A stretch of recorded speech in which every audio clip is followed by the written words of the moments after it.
The Rangers wrap up Nolan Ryan weekend against the Kansas City Royals. Next on Fox Sports Net Southwest.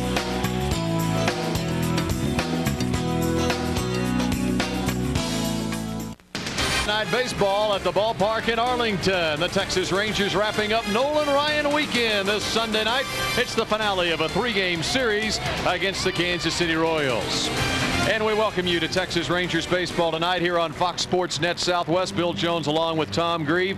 Aaron Seeley on the mound for Texas, Tom. He's got a good record in July. The earned run average is up a little bit. Well, you can't have a better record. I guess you could have more wins, but no losses in the month of July. The ERA leaves a little bit to be desired. Hopefully, Aaron will continue to win and get that ERA down a little bit the last couple months of the season. Aaron Seeley looking for his 11th win of the season tonight against the Royals. Kansas City won last night 12-8, but the Rangers still the hottest team in baseball since the All-Star break. Wearing the old blue uniforms in honor of Nolan, we'll have the lineups and first pitch when we come back on Fox Sports Net Southwest. Baseball on Fox Sports Net Southwest is brought to you by Southwest Airlines. With fares so low, you have the freedom to go places. By Frost Brewed Coors Light, who reminds you the 3 most important words are, "Hey, beer man." And by Gatorade Thirst Quencher, helping you play longer and stronger when it counts the most. Gatorade, is it in you? There's a new flag waving at the ballpark in Arlington. Game number 104 of the 1999 American League season, and the Nolan Ryan Hall of Fame flag is waving in left center field with the other Hall of Famers who have worn Ranger uniforms in the past. It's the Rangers and the Kansas City Royals. The Southwest Airlines lineup for KC looks this way with Johnny Damon leading off in left field. Carlos Fablis is at second base batting second. Carlos Beltran in center field hits third. The cleanup man is Mike Sweeney. Jermaine Dye in right field hits fifth. Joe Randa, the third baseman, will hit sixth. In the bottom third in the order, Scott Pose, the designated hitter, Tim Spear, the catcher, and Ray Sanchez, the shortstop. On defense for Texas, it looks this way. Greer, Mateo, and Gonzalez in the outfield, with Zeal and Palmero on the corners in the infield. Clayton and McLemore up the middle. It's Pudge behind the plate, and Aaron Seeley on the mound. As we mentioned, Aaron's won his last 3 decisions. His last 2 wins have been almost identical, except for the walks and the strikeouts. He's pitched 6 innings. In each one of those games, 8 hits and 5 runs in both games. Won 7 of his last 9 decisions and has a win this year in his only start against Kansas City. Here's the 0-1 to Johnny Damon, a hot hitter, and it's no balls and 2 strikes. 306 the average for Damon. His consecutive game streak continues. All-time leader for the Royals in that category. And on 3 pitches, Seeley gets the strikeout of Damon.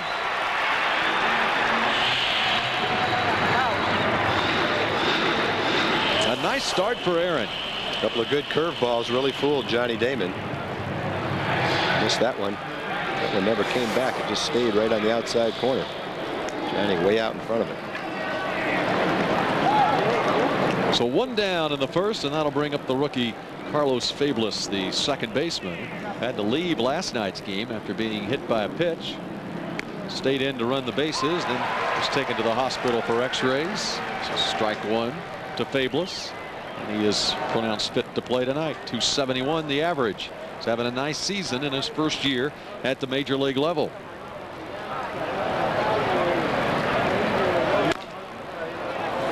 And 1-1 to the 23-year-old Carlos Fablis out of the Dominican Republic.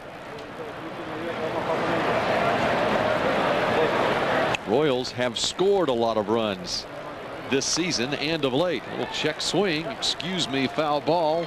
It's a ball and 2 strikes. Scored 12 runs in last night's game. Got 19 hits against Texas last night.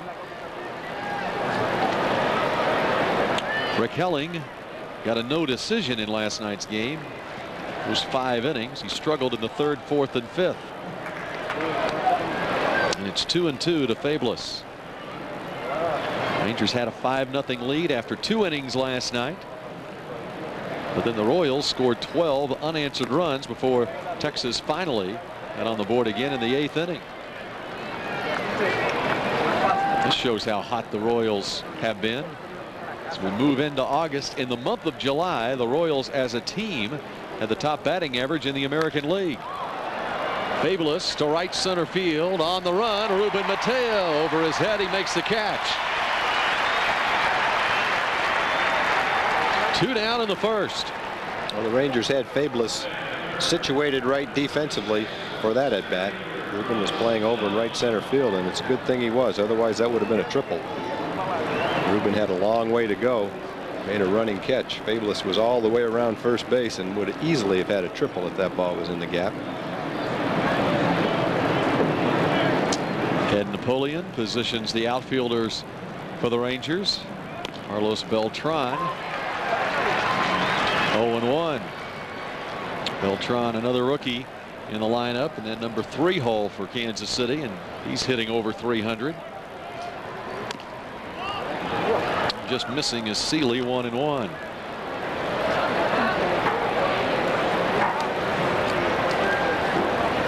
Beltran was the designated hitter in last night's game, back in his customary role in center field tonight. 1-2. Rusty Greer out in left field for first half inning, having to battle with the sun a little bit. Let's take a look at that swing and a miss. And just like that, Aaron Seeley gets 2 strikeouts in the first. Rangers hit when we come back on Fox Sports Net Southwest.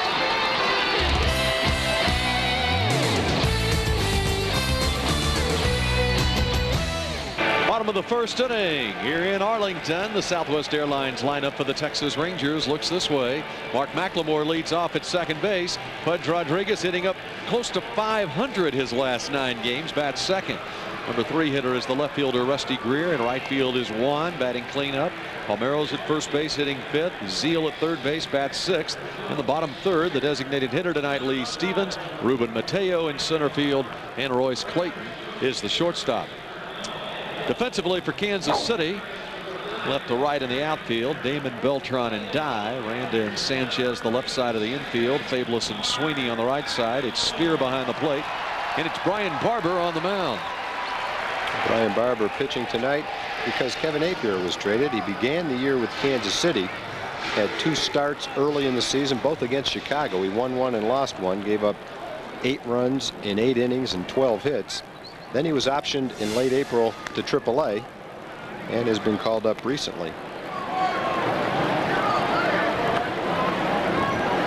Facing Mark McLemore here, it's Mac, Pudge, and Rusty in the first, and the 1-0.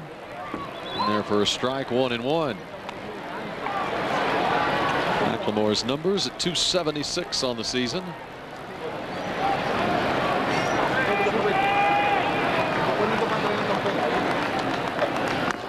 And a swing and a miss. 1-2 to McLemore. Barber, 26 years old, out of Orlando, Florida. Originally drafted by the Cardinals back in '91. He was a first-round pick. And McLemore lifts this on the left side. It's popped to shallow left and back on the outfield grass. The shortstop Sanchez makes the play. And 1 down for the Rangers here in the first inning.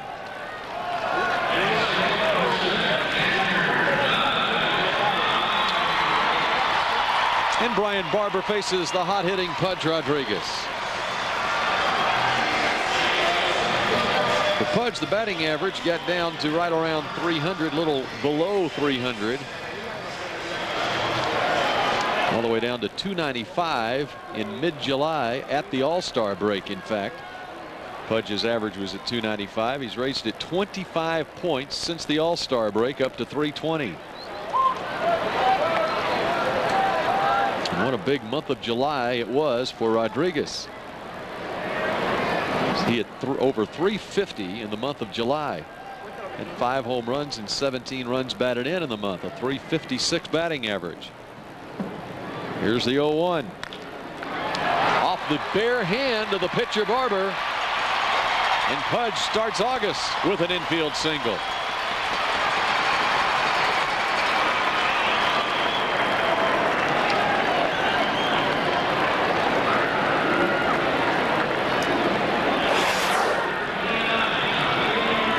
That's a Pitch away, headed up the middle. Might have had a play by Ray Sanchez up the middle if that ball was not stopped by Barber. It's kind of a high chopper, not hit that hard. Barber kind of falls off the mound a little bit toward first base, so he didn't have his glove in position to field it and tried to get it with his hand and couldn't do it.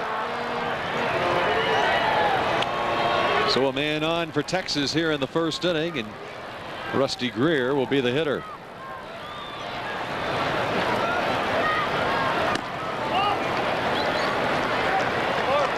1-0 to Rusty. He's at 279 right now. Rusty hit over 290 in July, 1 for 3 in last night's game, 2 for 5 in the series so far, and he's been a hot hitter since the All-Star break and been getting on base a lot since the All-Star break. An on base percentage right at .500 since the break. And since July 16th, the batting average is at .346. 18 for 52. Here's the 2-0 and fouled back 2-1. Well, the Royals making the deadline trade last night, sending the veteran right-hander Kevin Appier, who has long been the ace of their staff, to the Oakland Athletics, and it gives Brian Barber a chance to start for Tony Muser tonight. And a couple of the pitchers the Royals acquired in the trade from the A's are in uniform tonight. Blake Stein and Brad Rigby were 2 of the 3 pitchers acquired by Kansas City. Jeff D'Amico the other one. Here's the 2-1. And 3 balls and 1 strike.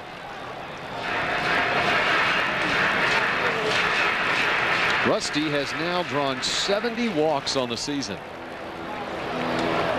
He was in the first inning last night. The Dan Reichert, the Royals starter, had some trouble with his control. He walked Greer and Gonzalez. This one's fouled off, and the count is 3-2. It was in front of a Palmeiro long ball. He walks leaders in the American League now. Jim Thome seems to always be up there. And Rusty now 4th in the league and drawing the base on balls. With a man on and 1 out here in the first. And Rodriguez back in.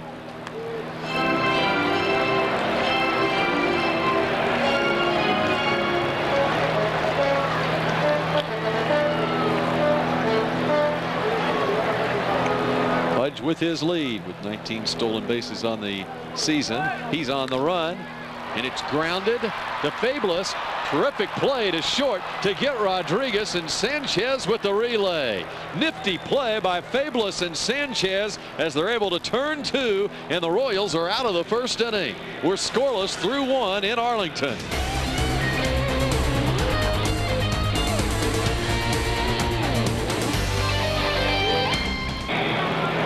Go to the second inning here at the ballpark. Kansas City and Texas are scoreless through 1. Royals able to turn 2 to get out of the bottom of the first inning, and it was Sanchez, the shortstop, with the turn. Fabulous with the nice flip to him.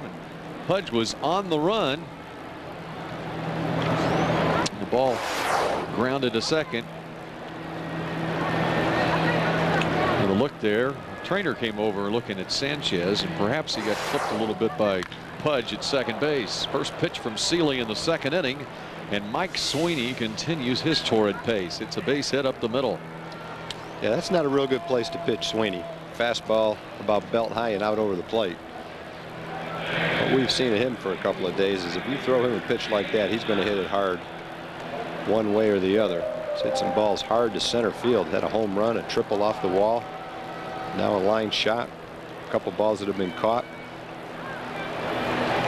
You got to make good pitches to get him out, boy. He is on a roll and has been all season, apparently. It was .337 batting average coming into this one. Here's another guy on a roll. This whole Royals team is on a roll offensively. Jermaine Dye had a career high tying 5 runs batted in last night's game. Now with 83 RBIs on the season. Put that in perspective, Palmeiro and Gonzalez, Palmeiro has 88 to lead the Rangers, and Gonzalez is 86. He's just 3 behind Gonzalez in RBIs. Jermaine Dye is now.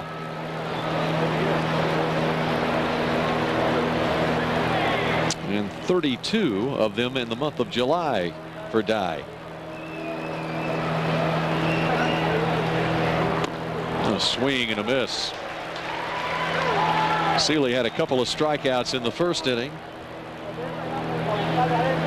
He's got the curveball working early. Royals getting their first base runner with the leadoff single by Sweeney here in the second.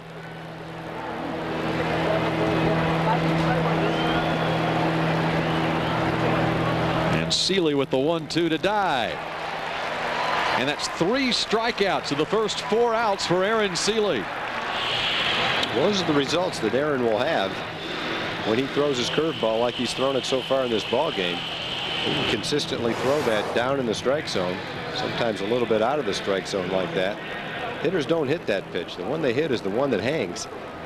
That's what Aaron has been really unable to do consistently, is throw that for 7 innings. A lot of times we'll see it through 4 innings, then in the 5th and 6th innings it seems to disappear. So far in this game, that's about as good as you can throw a curveball. There's another one. To Joe Randa this time. No balls, 1 strike. Randa's at .331 with the average. Royals have 6 hitters in their lineup tonight with batting averages over 300. It's a foul ball back. And Seeley gets ahead of Randa 0-2.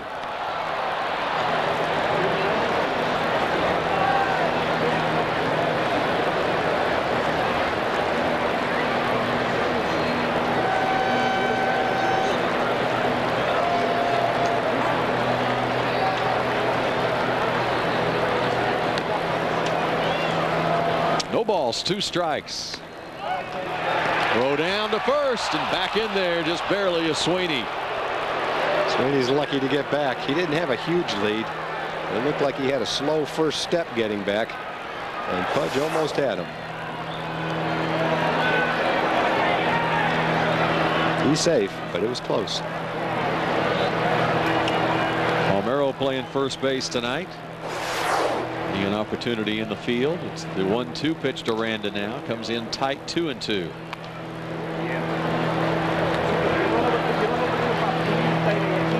Randa joining George Brett and Willie Wilson as the only Royals in team history to have 50 hits in a month. He got 50 in July. That's it. And there Sweeney goes. This time Seeley with the pickoff. Palmeiro the tag. The Pudge didn't get him, but Seeley did. Pretty doubtful that Sweeney's running right there. You wouldn't think he'd be running anyway. He got a little too far off first base. And he might have been going. He took a little stutter step towards second. He had 4 stolen bases on the year, so he might have been going. And meantime, a strikeout of Joe Randa to end the second inning. 4 strikeouts in the first 2 innings for Aaron Seeley. We're scoreless, and Gonzalez leads it off next. It's the bottom of the second inning here at the ballpark in Arlington. We've got a good start to this one. Aaron Seeley has 4 strikeouts in the first couple of innings. Here is how he got Joe Randa with a curveball, a called strike 3 to end the second inning. Seeley's got the hook working tonight. And it's Juan to lead it off against Barber in the second. Gonzalez back in the lineup last night after missing 4 consecutive games and 5 out of 6 games with a jammed wrist. Strained ligament in the wrist. 305 the average for Juan after going 1 for 5 last night. He did have an RBI for number 86 on the season. Way inside. 1-1.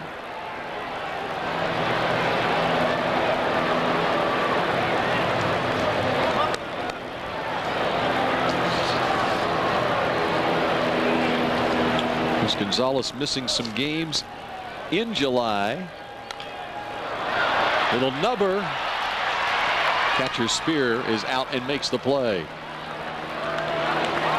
And there is one out in the second inning. Let's check in with John Radigan. John? Hey, Bill, got to be careful with bad performances. Jonathan Johnson struggles a little bit last night, and he is sent down to Oklahoma City today. Recalled is Doug Davis. Doug Davis, who had 122 strikeouts in 122 and 2/3 innings in Tulsa and Oklahoma.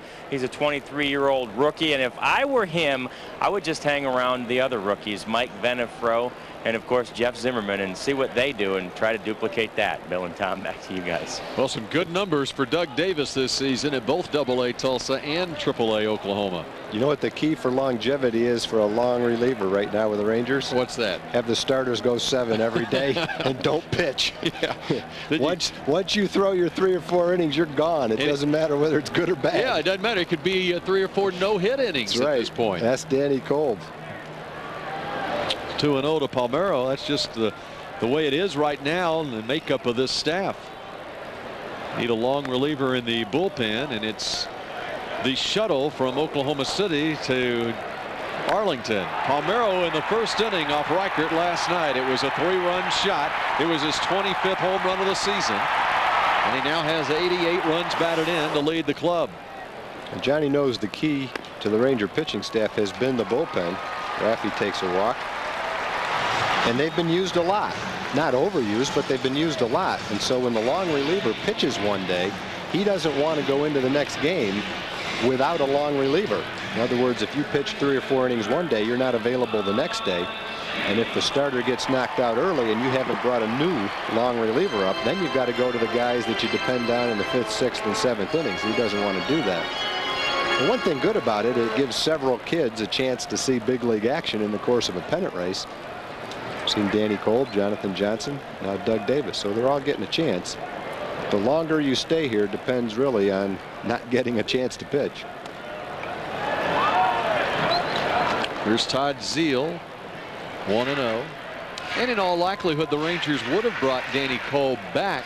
In fact, he was scheduled to pitch today for the Oklahoma Redhawks. However, he had not been down in the minor leagues the necessary 10 days since he had been last sent down. It had just been 8 days. So unless there was an injury on the major league roster, Kolb had to stay down 10 days before he could be called back up.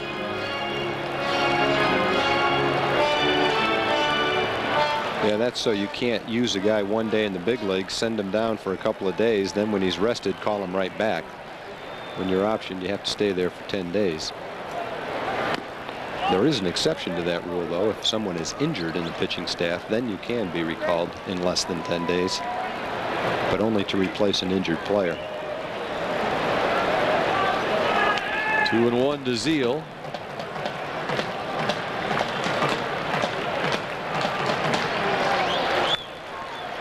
Todd had a hit streak snapped in last night's game. Sends this one down the line and right. It will reach back into the seats out of play. 2 balls and 2 strikes. We've been following Doug Davis, though, during this season.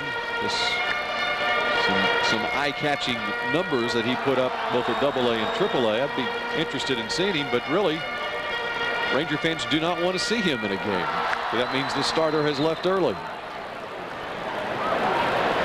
He's 23 years old. He was a 10th round pick of the Rangers in 1996. 3-2 to Zeile.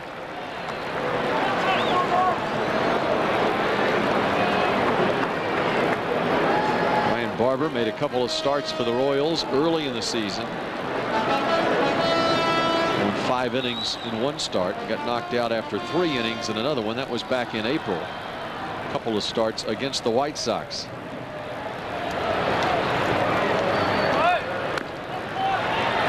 And Zeile draws the walk. Palmeiro was on the run. 2 walks in a row. The Ranger hitters here. Last night's starter for Kansas City, Dan Reichert, had control problems early, and it did not appear in the second inning that Reichert would last much longer. But Tony Muser got 5 innings out of Reichert last night, and Reichert got his first major league win, as it turned out.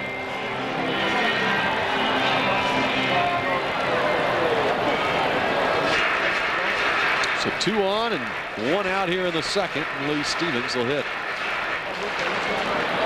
Stevens had a couple of hits last night. He's been playing first base on a regular basis. Palmeiro making his second start at first base since the All-Star break. Swing and a miss, 0-1.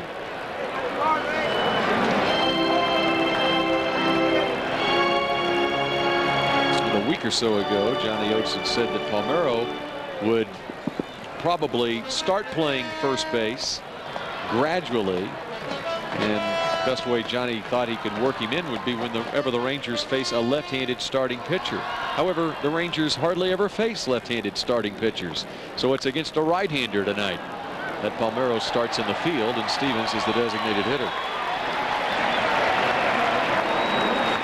1-2 to Lee. Palmeiro will also play in the field in all likelihood on Tuesday when the Rangers face the Twins. Minnesota will throw a lefty on Tuesday. And it gives an opportunity when Palmeiro plays in the field against a left-handed starting pitcher to rest Stevens and make Juan Gonzalez the designated hitter and have Roberto Kelly play in right field.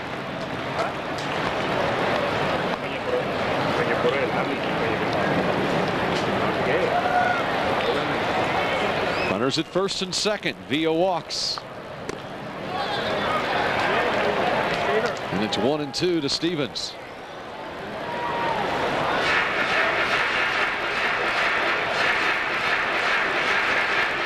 Stevens, the native of the Kansas City area. Lawrence, Kansas, where he went to high school. And a swing and a miss. Brian Barber gets his first strikeout. There are 2 outs in the second. It's a huge strikeout for Barber. When Lee's hot, that's normally a pitch that he likes, that pitch down. Pretty much down. He wanted a little bit further inside. You can see Spear's glove. That ball comes back out over the plate. Spear reaches to his left. It's just a pitch that Lee missed. That's one I'm sure he'd like to have another shot at, though. It's right down there where he likes it.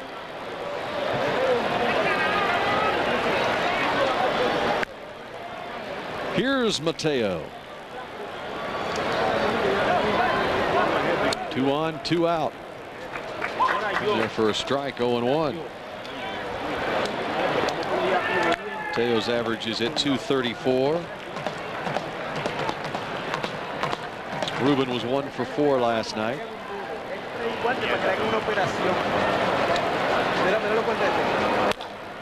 And it's grounded foul, third base side. And Barber gets ahead of Mateo. No balls and 2 strikes here. Net man reels in another fish. Yep. Let's see what he's going to do with it. He's got someone in his sights. Yes, sir. There it is. That's for a the net youngster. man. You got to like him. You know, Bill, there was an unusual sight before the ball game. Way before the ball game, before the players came out. The net man was here a couple hours before the game, probably 2.5 hours before the game. And Johnny Oates was out in the outfield shagging during batting practice. I think he was getting ready to maybe throw some batting practice. And he was playing catch with the net man. The net man had his glove. Johnny was out in left field. Net man standing in the stands, and they were playing catch back and forth. And it's quite a sight. And I'm glad you pointed out the net man had his glove. He wasn't playing catch with the net. No, he wasn't, although he had his net with him. Little flare. That is a fair ball. Palmeiro around to score. Zeal holding at third base, despite the fact that Narin was waving him home. Todd may be in some pain at third base. I'm not sure. Well, what happened on the play, first baseman got the ball and couldn't make a throw because his back was to the plate, so he flipped it to Jermaine Dye, the right fielder, who was in better position to throw. Problem was, it didn't look like Dye was ready for the throw and dropped it. We'll take a look at it. A ball off the handle, just barely over the first baseman's head. Hits right on the chalk line. You can see the chalk come up. Now Sweeney's going to go down and get the ball. He doesn't have a throw, so he's going to flip it to Jermaine Dye. Jerry's waving all the way, and Todd Zeal came up a little bit lame there at third base and ended up stopping. He probably could have scored if he didn't break stride going around third base. I assume another thing that Sweeney was doing. He knows that Jermaine Dye's got a terrific arm in right field. He used to be a pitcher. And maybe that's one of the reasons too. Yeah, that, and I mean, Dye's coming forward, so right. I mean, he's got to throw. Sweeney, with his back to the plate and no momentum coming forward, doesn't have really a good shot at it. 2 in scoring position. Rangers are on the board 1-0. As Mateo comes through. Now the 9th place hitter Royce Clayton. And it's 2 balls and no strikes.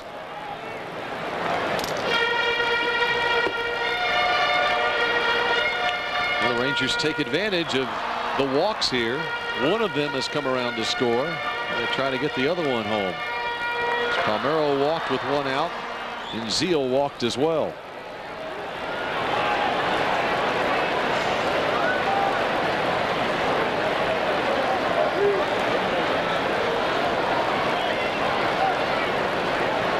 Brian Barber with the 2-0 pitch. Misses away 3-0.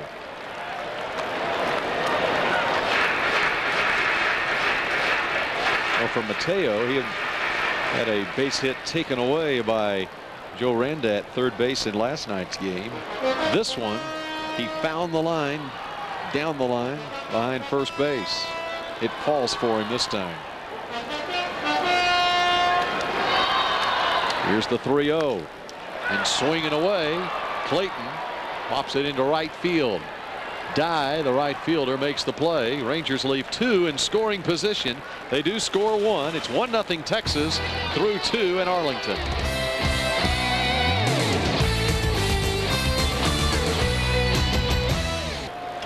Well, this homestand continues here at the ballpark as the Rangers face the Twins Monday through Wednesday. Then we'll take on the Blue Jays next weekend, close it out against the Tigers the following week. Tomorrow night, Mrs. Baird's Sport Cooler night for the first 25,000 fans. It's also circus night tomorrow night, so bring the kids. There'll be clowns from the Ringling Brothers Circus here at the ballpark tomorrow night. Tuesday, Decker Foods Dollar Hot Dog Night. And it will also be Tom Thumb Tuesday on Tuesday evening. Show your reward card at the Rangers ticket office to purchase half-price tickets. And for tickets, call 817-273-5100. Scott Pose is the hitter. It's a ball and a strike. Pose, Spear, and Sanchez, the 7, 8, and 9 hitters for Kansas City here in the 3rd. Sealy Orks with a lead, 1-0. Zeal at 3rd, gobbles it up, and Pose is the first out of the 3rd inning.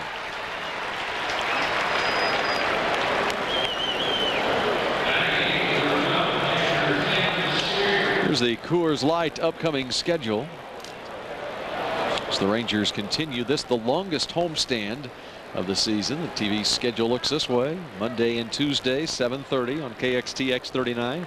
Back here on Fox Sports Net Southwest on Wednesday night against the Minnesota Twins.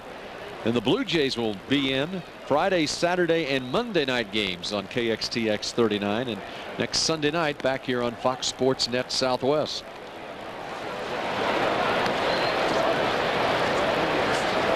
One 1-0 to Tim Spear.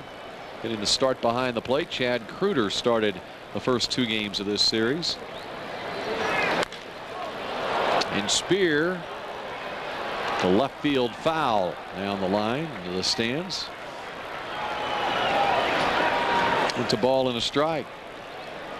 Rangers last night had the 6th sellout of the '99 season. Had a crowd of 46,500 last night. Here's the 1-1 and strike 2.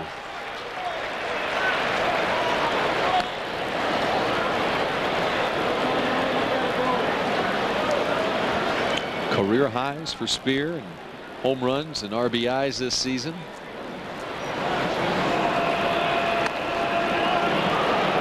Sealy just missing the outside corner. It's 2-2.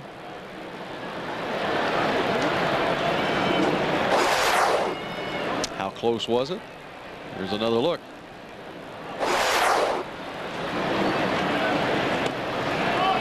And now the count goes full to Tim Spear, the 8th place hitter.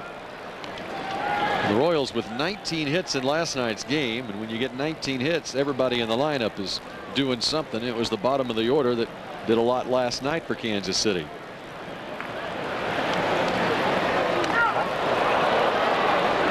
And that is a hit batter. Spear will take first base.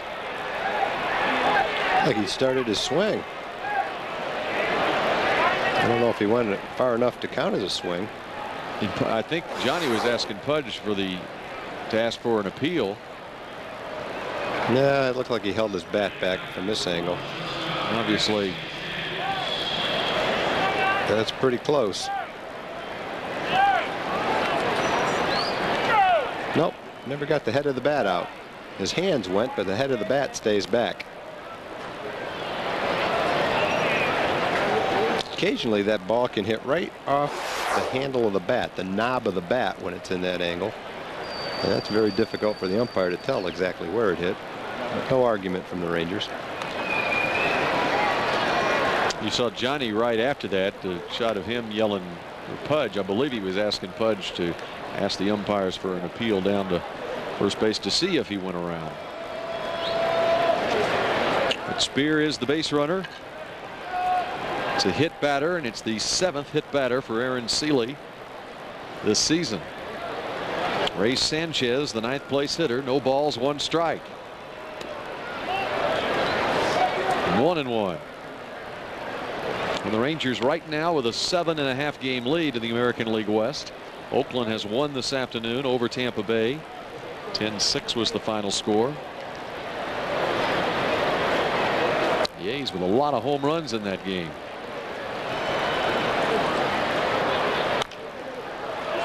It's fouled off on the right side. 1-2. In fact, the A's had 4 home runs in 1 inning against the Devil Rays. Miguel Tejada, Eric Chavez, Jason Giambi, and John Jaha all had home runs in 1 inning. Giambi went 4 for 4 in the game. He got his 22nd home run. Jaha his 27th. And Matt Stairs also homered, number 23 for him. The A's have won 3 in a row. So the Rangers need to win here tonight to maintain an 8-game lead. That one's shot foul. A's had some good fortune in that 3-game series against Tampa Bay. Tampa Bay basically was starting a AAA team. They had, except for Wade Boggs, they're missing Canseco. Freddie McGriff didn't play. Stocker's been hurt. McCracken's been hurt. Cairo, the second baseman, didn't play. So they had the shock troops in there in those 3 games. And Oakland took advantage of it.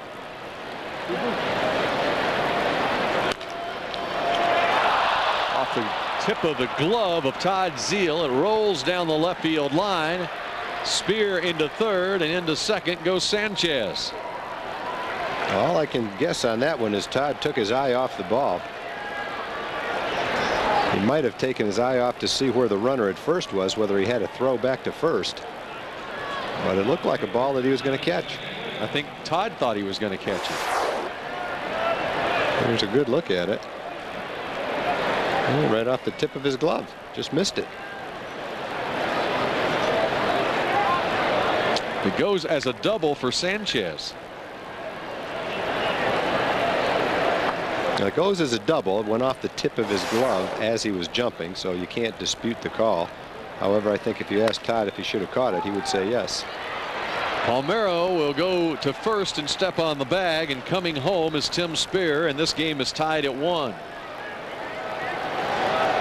Rafael headed towards first, saw the runner coming home, hesitated for a second, and then saw he could not get the runner at the plate.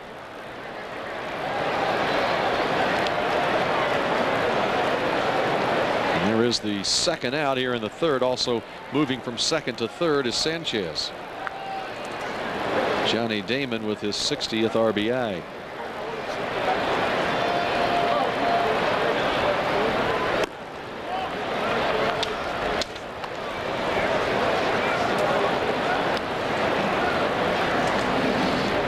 That could be another factor right there, Bill, is the sun.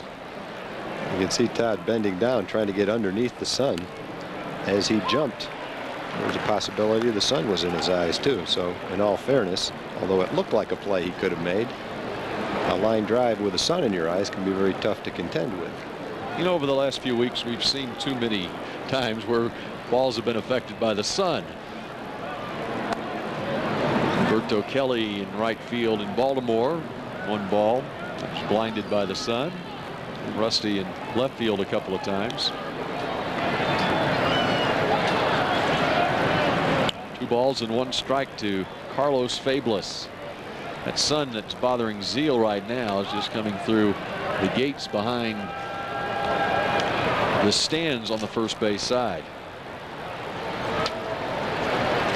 Otherwise, the rest of the field not affected by the sunset.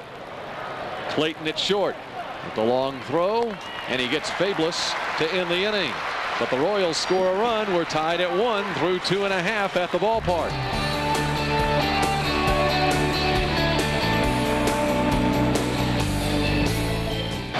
Home half of the 3rd inning. Royals and the Rangers. Kansas City 1 run 2 hits. Texas 1 run 2 hits. Be the top of the order coming up for the Rangers in the 3rd inning. Rangers had a big opportunity in the 2nd with some base runners. 1 run across. Nice night for baseball, although it is another hot summer evening. Temperature on up into the triple figures again this afternoon, around 100 degrees. Mark McLemore leads it off. He popped to short his first time.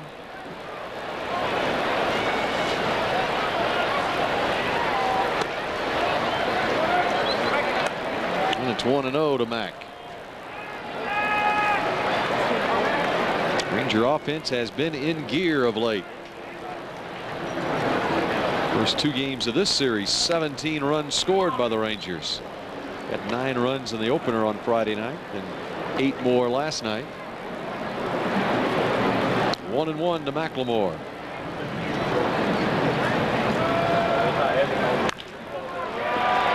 Right side and through for a base hit. McLemore's aboard.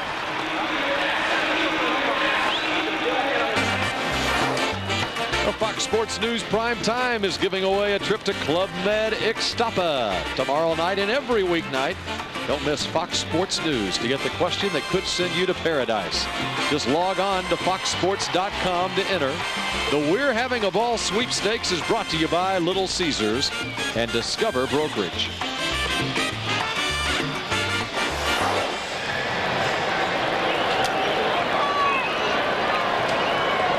Here's Rodriguez.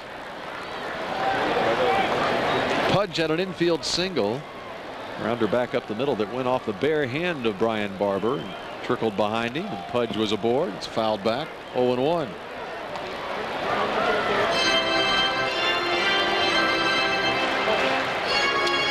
And the average is now at 322 for Pudge and climbing. Mentioned that Rodriguez had a 356 batting average in July. Just 1 walk for Pudge in the entire month of July.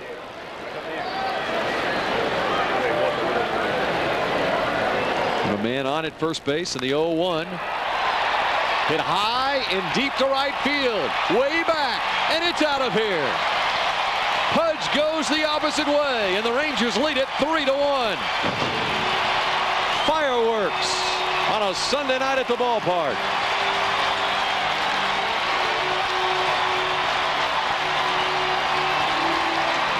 When Pudge is in this kind of groove, there's really no way you can pitch him. He'll hit the pitch inside, outside, up or down, slow, fast, you name it.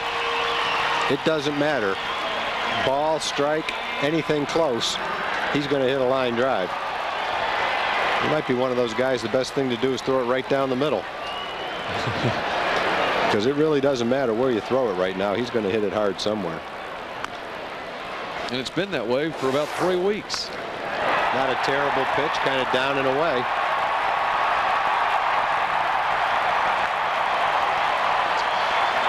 And just like that, the Rangers have a 2-run lead. Number 19 for Rodriguez.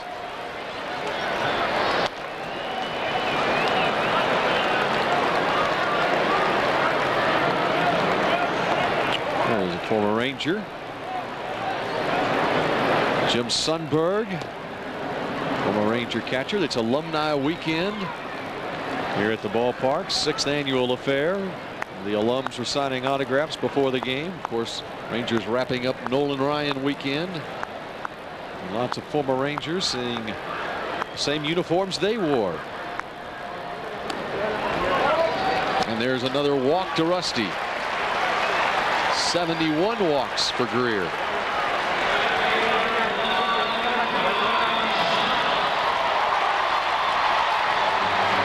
So the Rangers, with nobody out here in the third, have 2 runs across, have a walk, a man aboard for Gonzalez. Boys and girls clubs are sponsoring the summer playground caravan at several Metroplex Boys and Girls Club branches. Kids can meet Ranger players and coaches, have a chance to win Ranger prizes as well. Monday, August 9th, the summer playground caravan will be at the Oak Cliff branch. Through the left side, Gonzalez is aboard. 5 hits for the Rangers off Barber now. And 4 in a row have reached here in the third inning.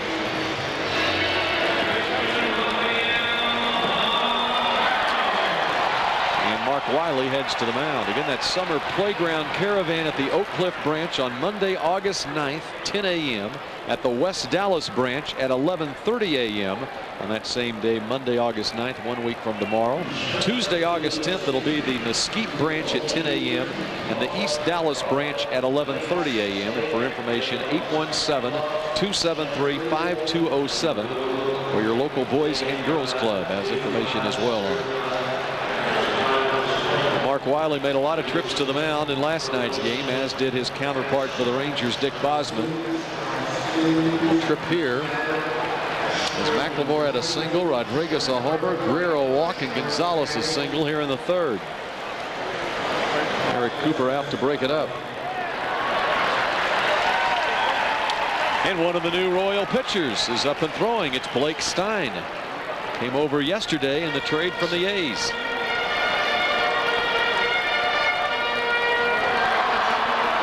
He and Brad Rigby are in uniform tonight. Palmeiro, 343 with the average. It's 4th in the American League. He walked his first time tonight. Up there with runners at first and second. Nobody out in the third.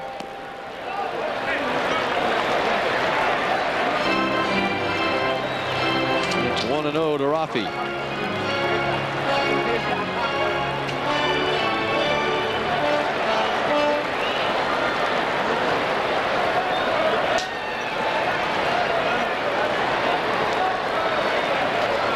Ryan Barber with the 1-0. Fouled at the plate, 1-1. Barber had to undergo Tommy John surgery back in August of '96. Made it back to the big leagues for the first time since that surgery. August of last year, made his first major league start since '96. And after a rocky first outing, he really put together a string of nice starts for Kansas City last year. In fact, in one of his starts, he went into the 7th inning with a no-hitter at Baltimore. Had a 3-game stretch in which he had an earned run average of just 177. So the Royals, on the strength of that late in the season last year, had some high hopes for Barber coming into the '99 season. And as we mentioned, he made a couple of starts in April.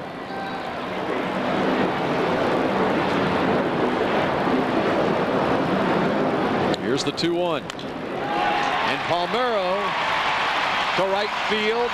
Putting on the brakes at third is Rusty. And the bases are loaded for Todd Zeile again.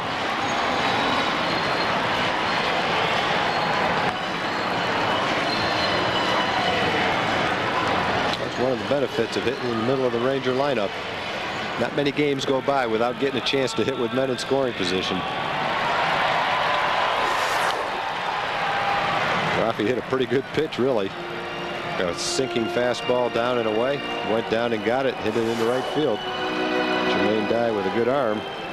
Jerry Narron with nobody out.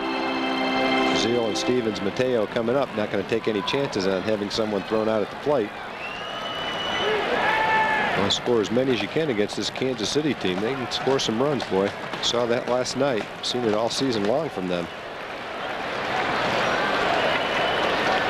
Todd 9 for 14 now this season with the bases loaded. He grounded to third with the bases loaded and 2 outs in the 4th inning of last night's game. Well, the Rangers left a lot of men on base last night. Left 2 men on base last inning. 14 left on base in last night's game. Zeal with a big opportunity with nobody out. And Zeal comes through again. Now 10 for 15 with the bases loaded. 2 runs are in, and Zeal into second base with a double. It's a 4-run inning with nobody out. It's 5-1 Texas.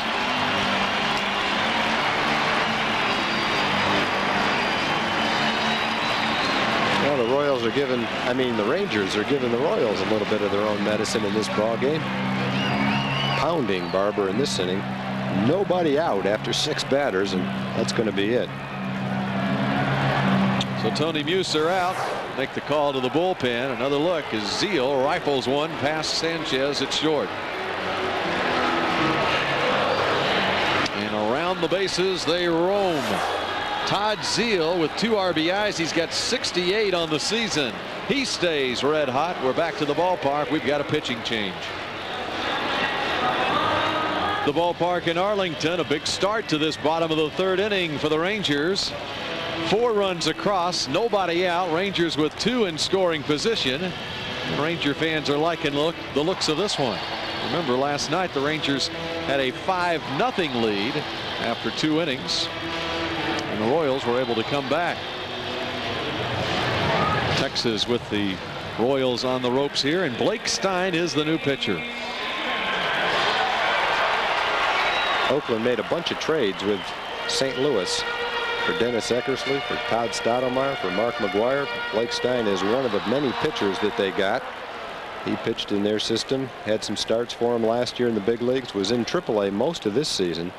Had 1 big league start. Coincidentally, it was against Kansas City.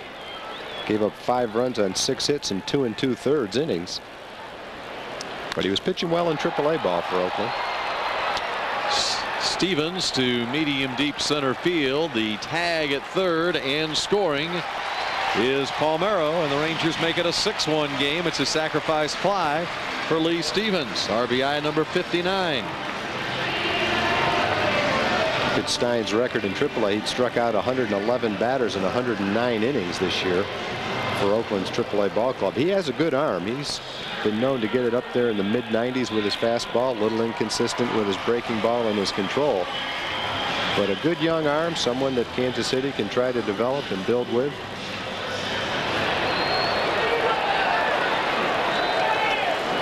And here is Ruben Mateo. In fact, Blake Stein faced the Royals last Tuesday in Kansas City as a member of the A's. Now he's pitching for the Royals. That start you're talking about when he went 2 2/3 innings. 0-1 to Ruben, who had an RBI double down the first base line last inning. 1 out, man at second base. 5 runs across here in the 3rd. And Stein is ahead of Mateo. No balls and 2 strikes.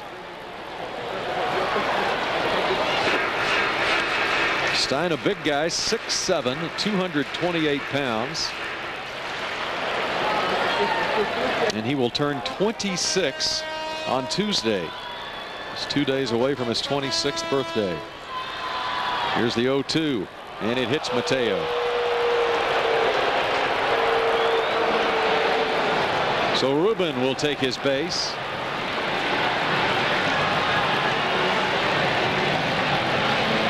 And the Rangers with runners at first and second in 1 out.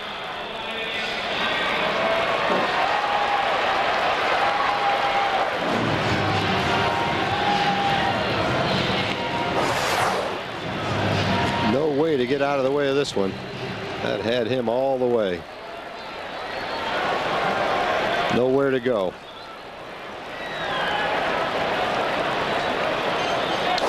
Royce Clayton is the 9th Ranger to hit in the 3rd. A 6-1 lead for Texas. And it's 1-0 to Royce.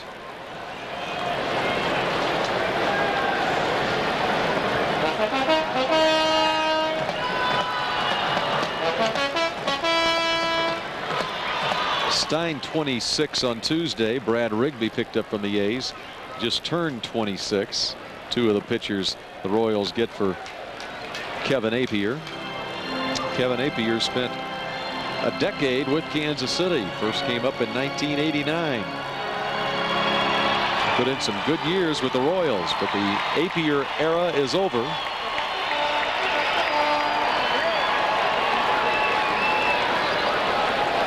And Blake Stein with the 2-0. 3 balls and no strikes. You ever traded during the middle of a season, Tom? No. No, I was traded once in the offseason and released in the middle of the season one time. Or the trade deadline, particularly when a team is rumored to be in the market to make some trades, has got to be a tense time for some players who might be on the block, and some might not expect to get traded. You hear about the well-known guys who maybe are in their free agent years, like ones we've heard about over the last few weeks, but then there's a lot of other players affected that might be caught off guard a little bit.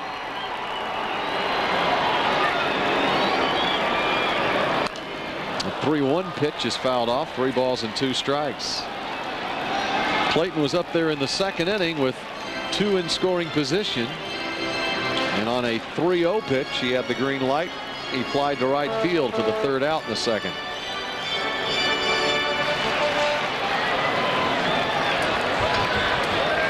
Rangers trying to break this one open in the 3rd.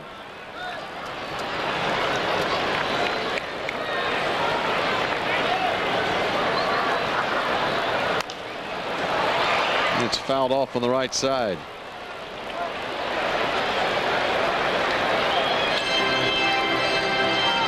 You mentioned the A's taking care of business against the Devil Rays, a depleted Devil Ray team this weekend, winning 3 in a row, sweeping the series. Rangers have taken care of the teams with sub 500 records this season. Of course, in the American League Central, outside the Indians, everybody is below 500. The Rangers are 16-5 against American League Central teams. It's a strikeout of Clayton for the 2nd out in the 3rd, but a 16-5 record against the Central.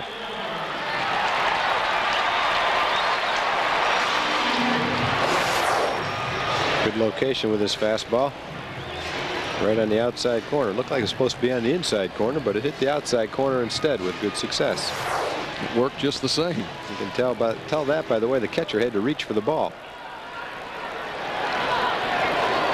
McLemore batting for the 2nd time here in the 3rd, now with 2 outs. Runners at 1st and 2nd. And there's a called strike 1.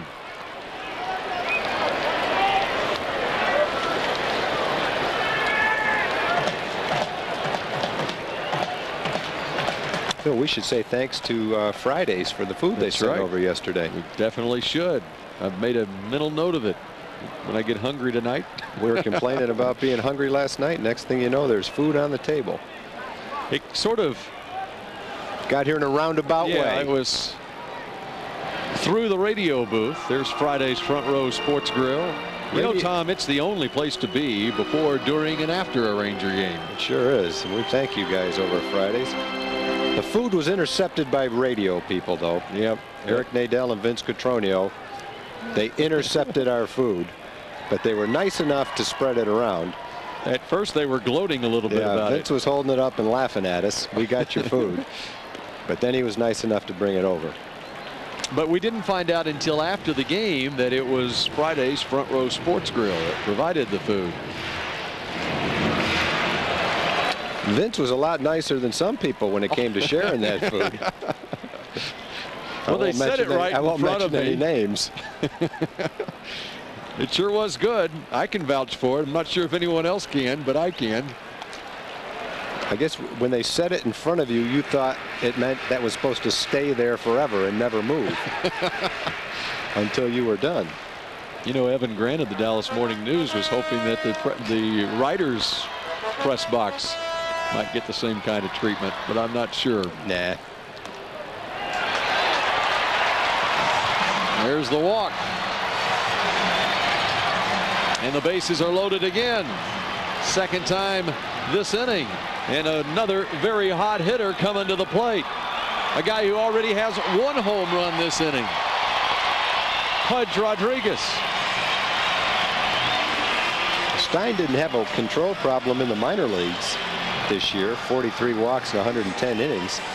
But he had some control problems in his one start for Oakland against Kansas City. He walked 6 batters in 2 2/3. And last year in the major leagues, 71 walks in 117 innings. Bases loaded. And it's fouled back. Look at this 10-game hit streak for Pudge. 21 for 42. Tonight's game, he has hit in his 10th consecutive game. A 500 hitter. He's having a terrific series against the Royals. Had one stretch where he had 6 consecutive hits. Last 3 times up Friday night. First 3 times up last night. And first 2 times tonight.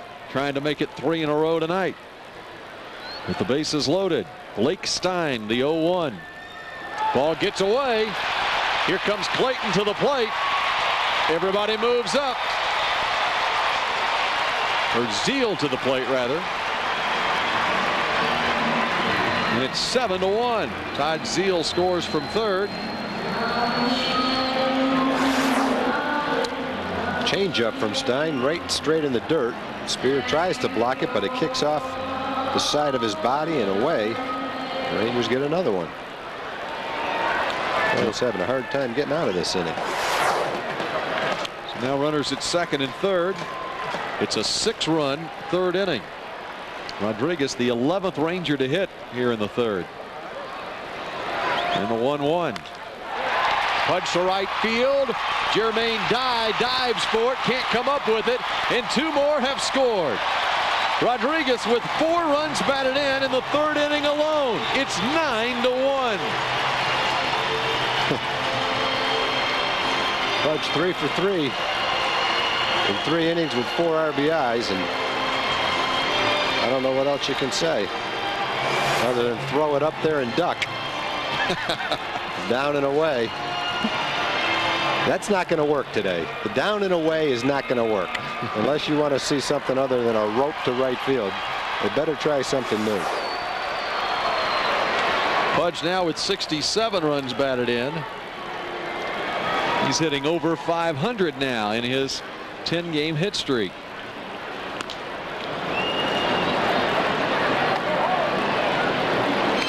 Rangers have 9 runs across. 26 runs for the Rangers in 3 games in this series. Here's the 1-0. 2-0.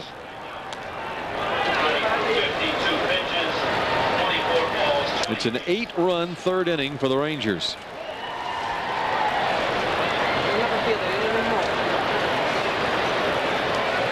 And here's the 2-0. 3 balls and no strikes. Dusty walked earlier in this inning.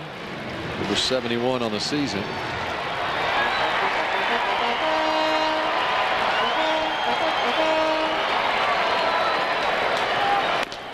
And that's in there for a strike. It's an 8-run inning. And as it's the 3rd time this season the Rangers have had 8 runs in an inning. It's a season high for Texas.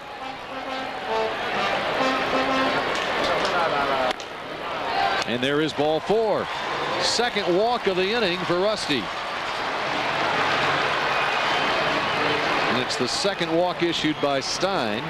3rd by Royals pitchers. And here comes Mark Wiley out to the mound again. This message might be start throwing strikes, big guy, because you're going to be out there for a couple innings.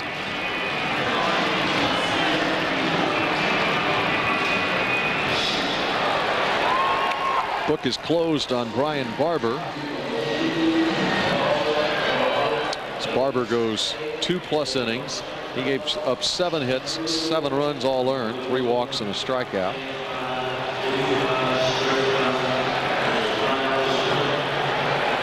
We've talked about how hot the Royal hitters had been. The Kansas City pitching staff has taken its lumps in the meantime. A high earned run average of late.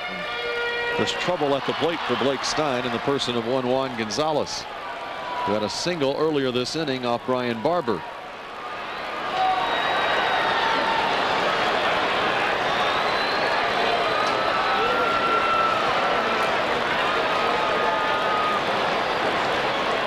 Two outs here in the third, two on again. And Stein misses in tight to Juan.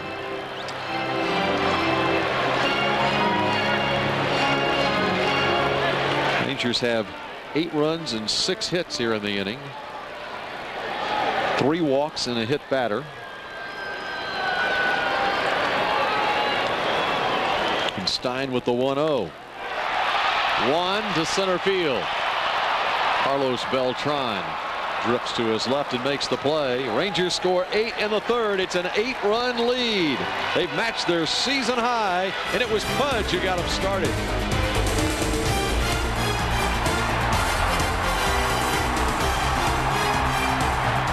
The ballpark in Arlington, it is Nolan Ryan weekend, and this ball was given to Nolan by the Rangers. It is a sterling silver ball. They gave it to Tiffany's, and Tiffany's etched all of the autographs from everybody in Nolan's Hall of Fame class except Frank Seeley. The Hall of Fame didn't have an autograph from him, but all of the autographs on this sterling silver ball. Bill and Tom, I would have brought it up to the booth for you guys to get a good look at it, but I was afraid you guys want to play catch with it. This is the kind of ball that Nolan will have to tell the grandkids when they come, hey, you can't play catch with that one. That's a beauty. Wow. Keep the fingerprints off it. Well, that is nice. There's another look at it.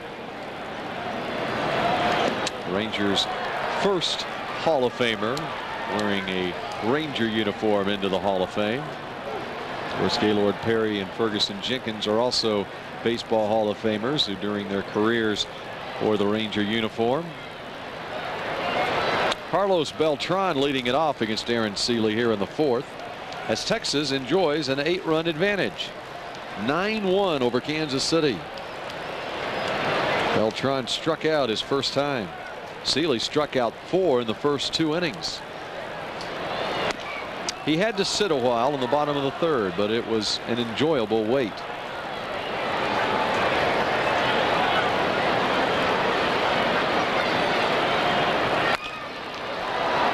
And that's a fair ball headed for the left field corner. Rusty will play it in, and Beltran will hold at second base. He's got a leadoff double. It's the third hit for the Royals off Aaron Seeley.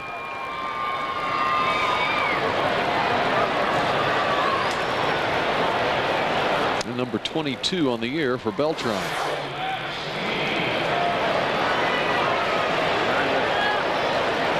Right down the left field line. Beltran's a hitter that uses the whole field. Most of these Royals hitters are.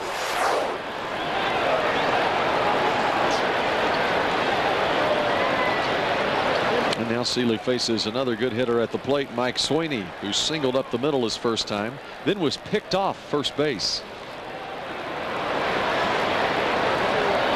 And he comes inside and hits Sweeney.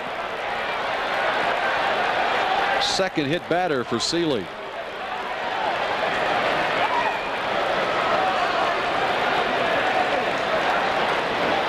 He also hit Tim Spear with a pitch earlier.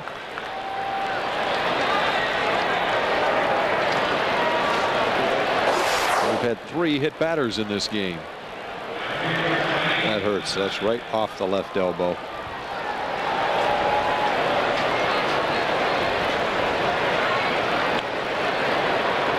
Ouch.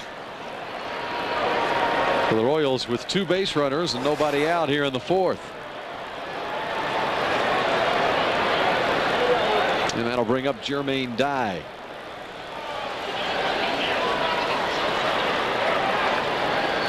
Well, double to lead off the inning, then the hit batter. Dye struck out his first time. Seeley got him on a good curveball. Clayton flips to Mack for 1. On to first. It's an easy double play. 2 down in the fourth. Well, that's just what you want to see when you get in a little bit of trouble. That one hopper to shortstop.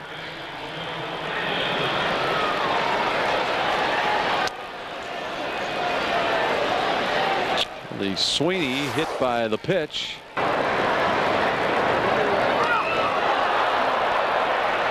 Sounds like it hurts too. And Sweeney, the out at second base, getting some treatment in the Royals dugout. Moving to third was Beltran. Randa at the plate. And Randa turns on this one down the line in left, and it's a foul ball.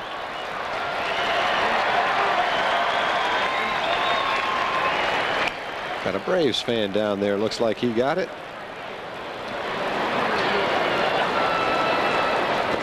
And the Braves are in a race in the National League East with the Mets. Braves won this afternoon 12-4.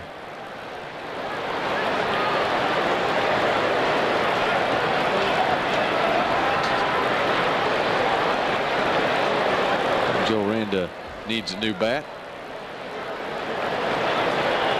That was a pretty amazing Mets Yeah. Chicago game. Boy, they ran out of players. It lasted so long, and the pitchers were ending up hitting at the end. 13 innings at Wrigley. Well, that was a wild series between the Mets and the Cubs. Oh, was it 17-10 yesterday? Yeah. The Cubs won, and in high scoring on Friday as well. This one wasn't high scoring. It just was a marathon. Henry Rodriguez hit a game-tying home run in the bottom of the 9th inning for the Cubs. And then, as you said, Tom, they got down to their last pitchers. The pitchers were the most exciting part of the game. Mahomes won the game and knocked in the winning run with a blooper. And Scott Sanders almost tied it up, hit a bullet off the wall with 2 strikes, 2 outs, and nobody on for a double. They couldn't get him in. McLemore with the big hop, and Randa is gone. We're through 3.5 in Arlington. 9-1. Sealy and the Rangers lead it.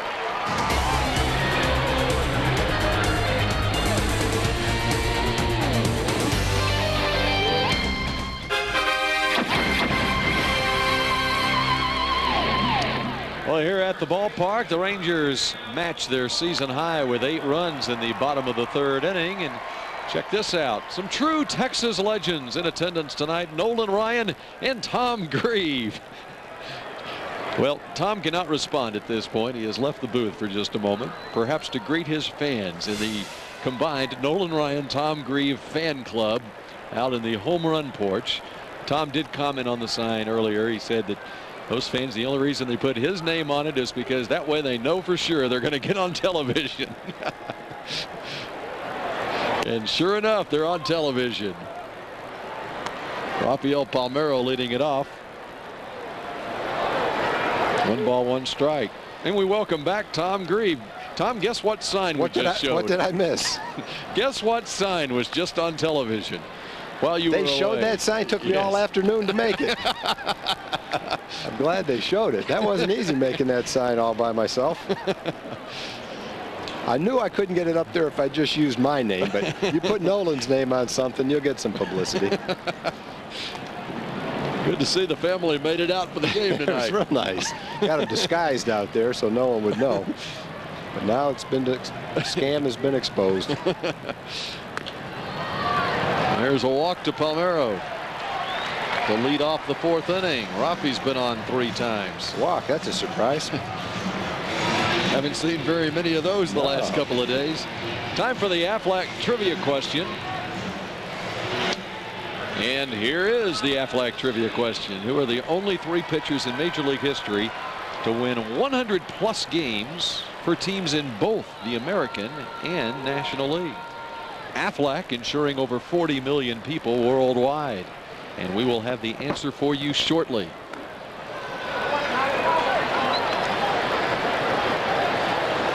Todd Zeile, the hitter, came through again with the bases loaded as last time.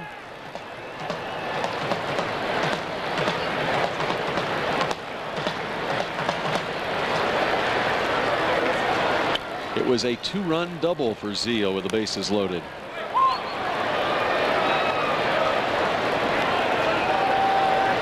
Todd Zeile, the Rangers Player of the Month for July. And with good reason, with the numbers that Todd put up. He hit nearly 400 in the month of July.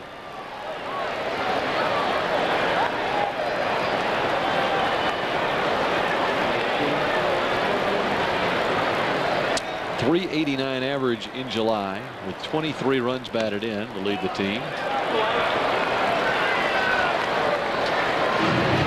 2 balls and 1 strike. So had 4 home runs, 6 doubles. Todd had an 11-game hit streak snapped last night. He had a 17-game hit streak that stretched on into the month of July. 2-2. And Todd's batting average at .308 right now has been raised from what was a .250 batting average on June 22nd. All the way from .250 to .308. 58 points.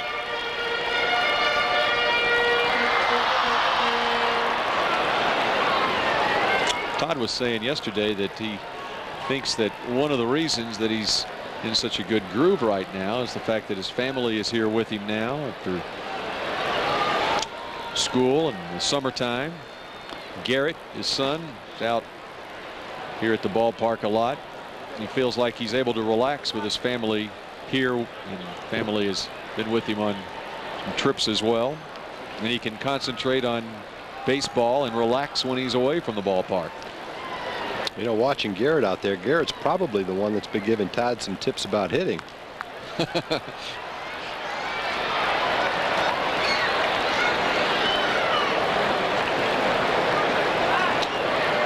Those kids have a great opportunity to come out here early every afternoon. Bucky Dent's little boy, Jerry Naren's little boy, they get ground balls, big league instruction, shag for the players. Raphael's kids are out there. Danny Wheat's boys are out there. Lee Stevens' kids. There's another base hit for Zeal. The tips from Garrett are working. By the way, we should pass along birthday greetings to Bucky Dent's twins, Bucky and Marianne's twins, Cody and Caitlin, 8 years old today. But one thing that Zeal and Pudge are doing, boy, when they get a pitch they can handle, they are putting it in play with authority and finding the holes. It's one thing to get good pitches to hit. It's another thing to hit them. And they are not missing them. Here's Lee Stevens. 1-0.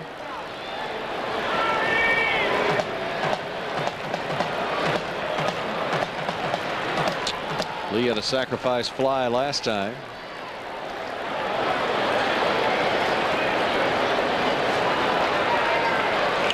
Talking about the kids out here before the Rangers take batting practice mid-afternoon. Yeah, it is 100 degrees or so.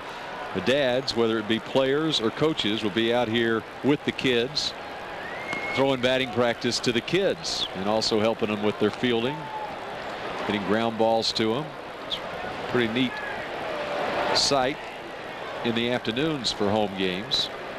And I was talking to Cody Dent's grandparents yesterday, and Cody had a goal by today, his 8th birthday. He wanted to catch 100 fly balls during batting practice. The kids are out there shagging fly balls during batting practice. He was up to 95 as of yesterday. I'm not sure if he got to 100 by today or not. You know what? He probably didn't, because the Rangers didn't take batting today. practice That's right. today. But he had yesterday as well. He might have done it yesterday. Swing and a miss, 2-1. 2 balls, 2 strikes to Stevens.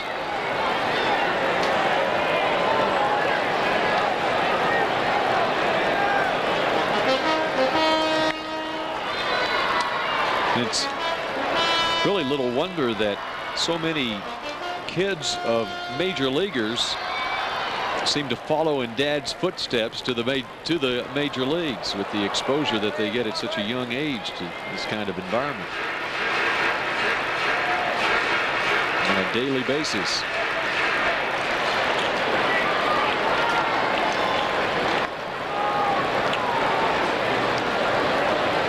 Two balls and 2 strikes.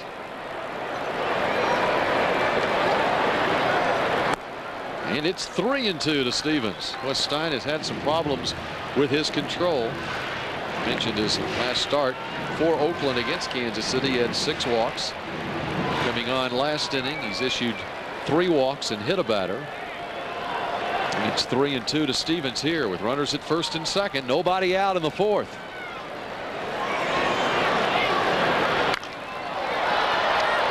And Stevens sends this one high in the air. Jermaine Dye cannot find it. Now he's located it, and he makes the play. Boy, did he just miss that one. Wow. He had a good swing at a pitch that he could handle and just did get underneath it. Otherwise, you're looking at an upper deck shot. Stein got away with one right there. That was so high, you're right. I don't think Dye did see it. This kind of a sky, it can be tough. But there's that low pitch that Lee swung and missed at when he struck out in the 2nd inning. And this time he gets it again. We mentioned that he might like to see that pitch again. He got it. Look at the look on his face. He knows he got it. He had a good swing at it. He just got underneath it. So now with 1 out and 2 on, here's Ruben.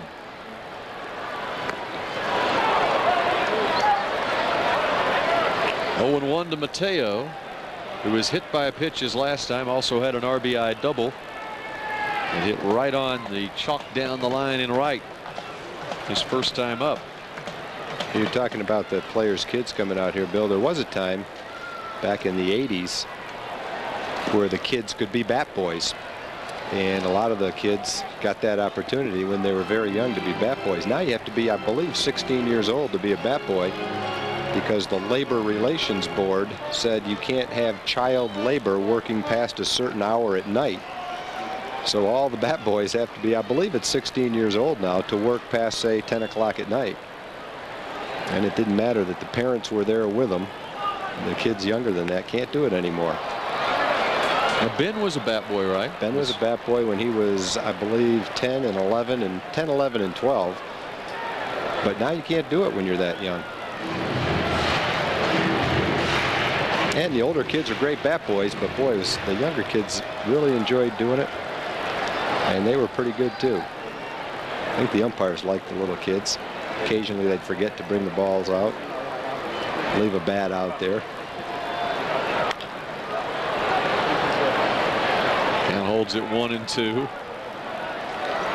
I think Ben's biggest throw was he went on a road trip one time. Tom House took Ben with his son Brian to Detroit and Boston, and Tom would pitch to him every day along with Charlie Huff's boy. And the kids were little, so obviously they couldn't hit a ball out of the ballpark, but he'd take them out to center field, like the middle of center field, and let them hit balls in the upper deck in Tiger Stadium to dead center field. Wow. And then he'd pitch from the middle of left field and let them hit them off the Green Monster in Boston. So they had some big thrills when they were 10 and 11 years old. Well, Stein gets the strikeout of Mateo. There are 2 outs here in the 4th inning. Oh, we asked the Aflac trivia question earlier, and that question was, they're the only 3 pitchers in Major League history to win 100 or more games for teams in both the American and National Leagues. Nolan Ryan, Dennis Martinez, and Cy Young, an exclusive club. Aflac insuring over 40 million people worldwide. Clayton with the base hit to left. Here comes the throw to the plate. Not in time. Palmeiro is in. It's 10-1 Texas. Royce joins the hit parade.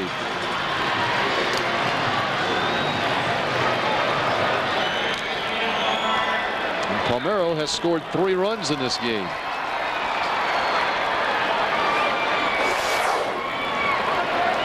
Royce jumps on the first pitch. Looked like a curveball that never curved. Just came up there 78 miles an hour on the inside part of the plate, and Royce jumped all over it for an RBI. And here's McLemore. In there for a strike, 0-1. So another walk has come around to score. Royals walked 10 Ranger hitters in last night's game. That tied the season high for the Rangers in drawing walks. 16 walks all told in last night's game. Fabulous will flip to Sanchez for the force at second, the 3rd out in the inning. through 4. It's 10-1. Texas leads Kansas City.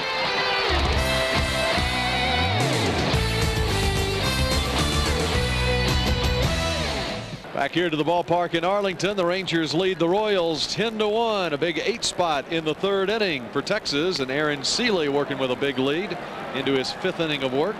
Facing the bottom 3rd in the order, Scott Pose, Tim Spear, and Ray Sanchez.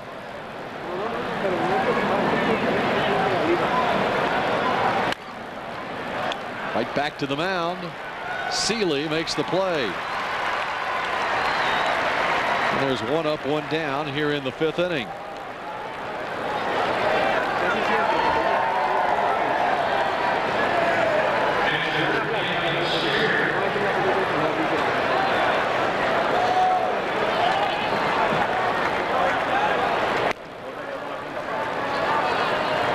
So 1 away, and that'll bring up Tim Spear.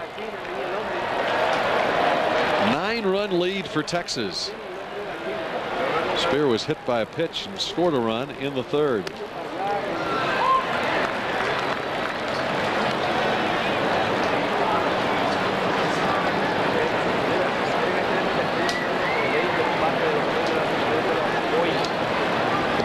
Here's the 0-1. And down the left field line.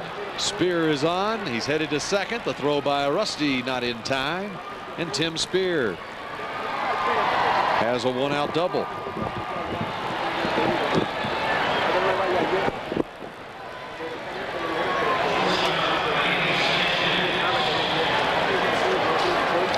For the Royals, that's 4 hits off Aaron Seeley. And now Aaron faces the 9th place hitter Ray Sanchez.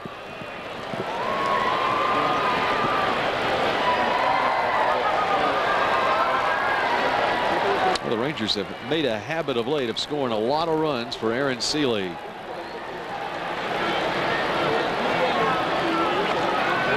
Take a look at this. This is the Dallas Morning News Sports Day front page headline. Just desserts. Evan Grant of the Dallas Morning News. Friday's Front Row Sports Grill, Tom, has just delivered us desserts from last night. They were and you nice. made a delivery yourself. Well, they a special delivery. They were nice enough to deliver 3. 2 for you. And 2 for me. 2 for you. And the 3rd one, because I'm so generous, Evan was complaining that he didn't get any food last night. I brought him a beautiful dessert. Had bananas, ice cream, whipped cream. I tell you. And well, he was very appreciative. You surprised him. I did surprise him. He couldn't believe it. I think we surprised him too. There he is. He's calling all his friends. Turn on your television. He said before the game that he sure would like some of that Friday stuff. And I wasn't sure if he was serious or not. He may not have been serious, but I said, well, why not? No, he was serious. Little bloop into center field. Spear around 3rd will score. And Ray Sanchez has an RBI single. But our thanks to the folks at Friday's Front Row.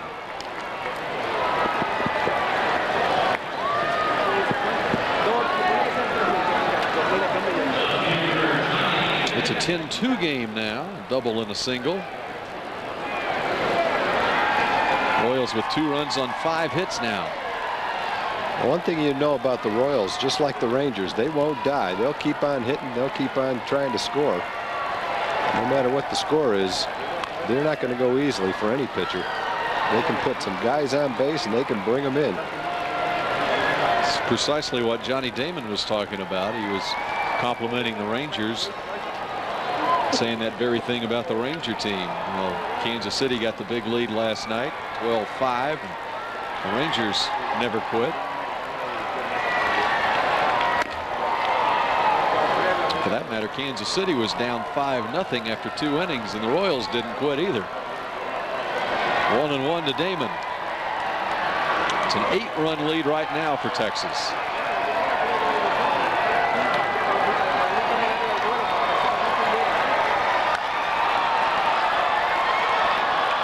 One and 2. Rangers with 10 runs tonight for Aaron Seeley. You look at Aaron's last 5 starts. The Rangers have scored 10 runs tonight. His previous start, 8 runs. Time before that, 9 runs for him. The time before that, 7 runs. And the time before that, 12 runs. His last 5 starts, the Rangers have totaled 46 runs for him, averaging over 9 runs a game. And we're not even halfway through this one.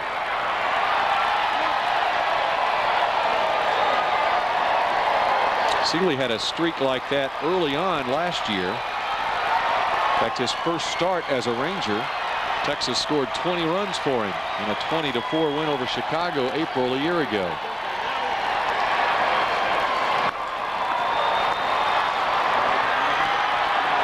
3-2 to Johnny Damon, as the Royals have a man on and 1 out here in the 5th and 1 run in.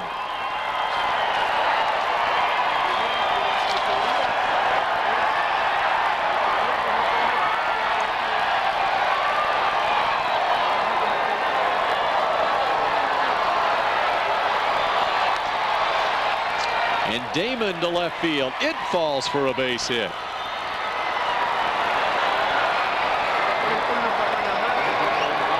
And 3 straight hitters have reached for Kansas City. A double and 2 singles.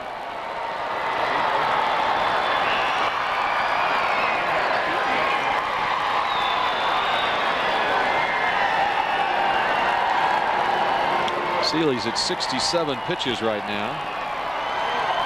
Aaron struck out 4 in the first couple of innings.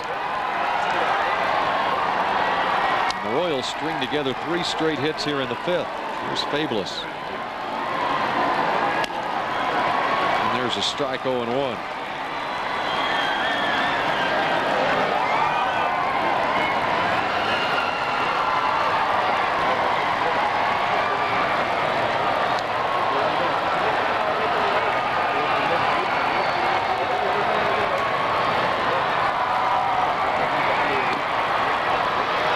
Ball and 1 strike.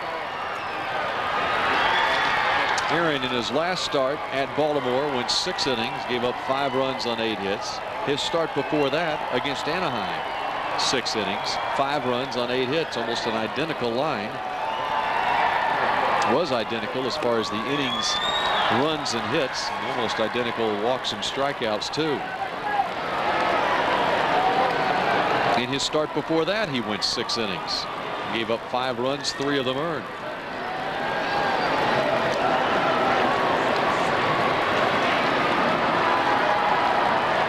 Here's the 2-1. 2 balls and 2 strikes to Fabulous.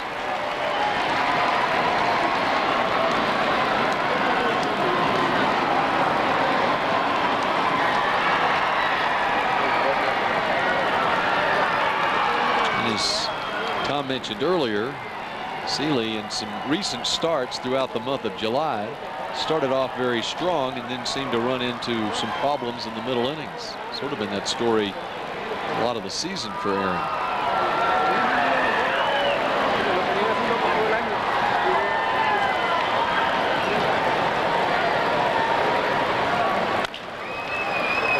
It's fouled off on the left side. Starting July 3rd, Seeley against Seattle worked 3 shutout innings and then gave up some runs against the Mariners. His next start, 6 shutout innings and then gave up some runs against the Padres. Retired the first 10 against Arizona on the 16th. And then the Diamondbacks got to him for some runs. Had an 8-1 lead against Anaheim on the 21st after 3 innings. When the Angels then got to him. And then against the Orioles, his last start, settled down after giving up 2 in the first. 3 balls and 2 strikes. And strike 3 call. Nice job of hitting that outside corner. Second one he caught the corner with. 5 strikeouts for Aaron now. There's 2 outs in the 5th. By the way, Aaron Seeley is hosting Kid Fish at Mark Holtz Lake at the ballpark, where kids can learn to fish.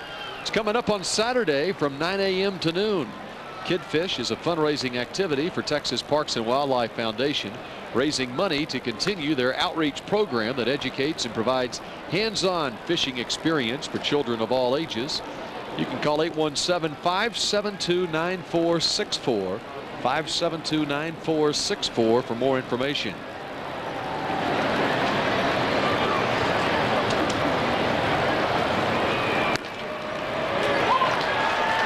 Beltran doubled the leadoff last inning. It's a ball and a strike.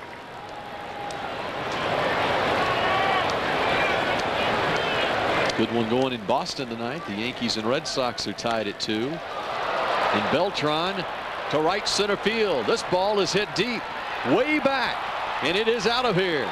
Carlos Beltran with a 3-run homer in what was a 9-run Ranger lead is cut to 5. It's 10-5.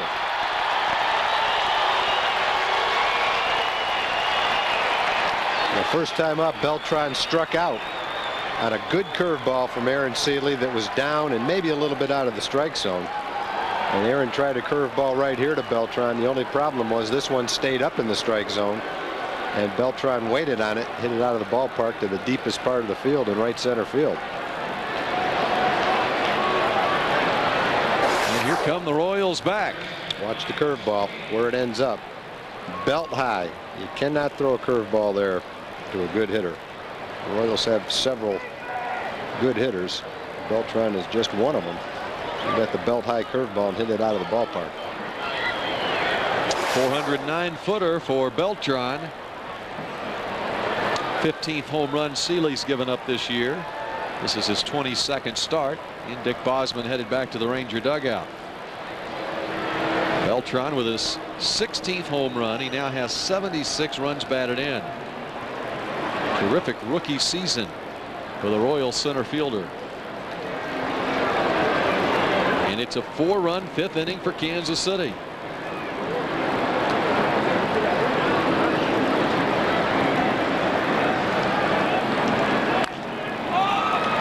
This one is popped to the right side off the bat of Mike Sweeney.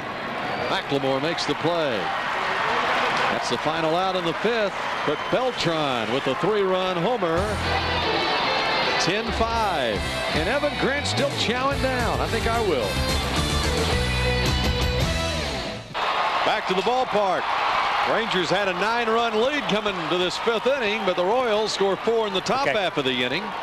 And now 10-5. Texas leads Kansas City going to the home half of the 5th inning. And what is John Radigan up to? I'm not sure what he's up to. John, what are you up to? Huh. Oh, you guys caught me? Oh, I just figure, you know, Tom and Nolan's are legends in their own time, and I'm a legend in my own mind, so I thought I'd go ahead and add my name to the banner here. I was hoping you wouldn't catch me, though, so you'd think these nice folks here put my name on the banner. But, you know, it's awfully hard to write upside down through the railing like this anyway, so I'm just going to blow it off since you caught me. Be careful out there, John. I can't really make that out. But John Radigan adding his name to the legends out there. Nolan and Tom, and now John on the banner. It's popped up. It is a major league pop-up right side. Babless retires Rodriguez. He is retired for the first time in tonight's game. One down here in the 5th. Well, next Sunday night at 6 o'clock, catch the premiere of Ryan Express to Cooperstown. It's a 1-hour documentary chronicling the life and baseball career of baseball's newest Hall of Fame member from the Rangers, Nolan Ryan. Ryan Express to Cooperstown. It's next Sunday, 6 o'clock, right here on Fox Sports Net Southwest. It'll be just prior to Rangers baseball. Texas and Toronto next Sunday night. Tune in early. Rusty's walked a couple of times.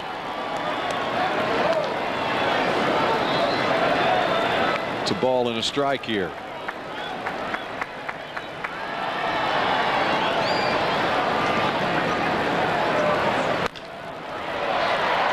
Rear to left. Johnny Damon makes the play. And 2 up, 2 down for the Rangers in the 5th inning.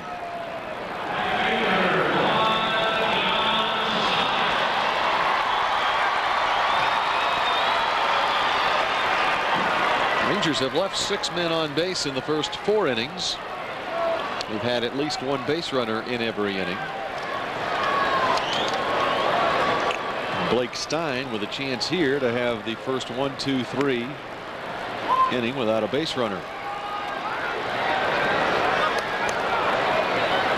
Gonzalez singled and scored a run back in the 3rd. Red Sox have now taken a 5-2 lead on the Yankees at Fenway. They play in the bottom of the 6th. This one's fouled back, 0-2.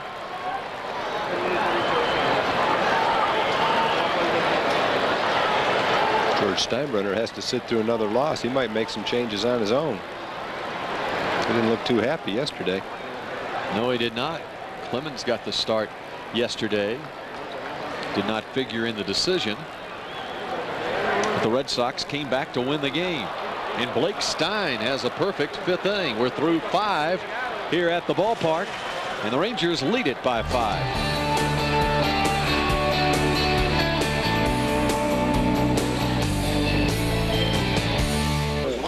The Rangers on Fox Sports Net Southwest are brought to you by Hertz, by Aflac Insurance, by Chevron, and by Jack in the Box. Aaron Seeley going into his 6th inning of work against the Kansas City Royals after giving up 4 in the 5th. A 2-out 3-run homer by Carlos Beltran, the big blow. Jermaine Dye, the right side. Seeley makes the play to Palmeiro, and there is 1 up 1 down here in the 6th inning. Dye, after getting 5 RBIs last night, is 0 for 3 in tonight's game. The Royals have played a lot of games just like this one. Whether it's the Royals scoring in double figures or the opposition scoring in double figures, it seems like they play a lot like this.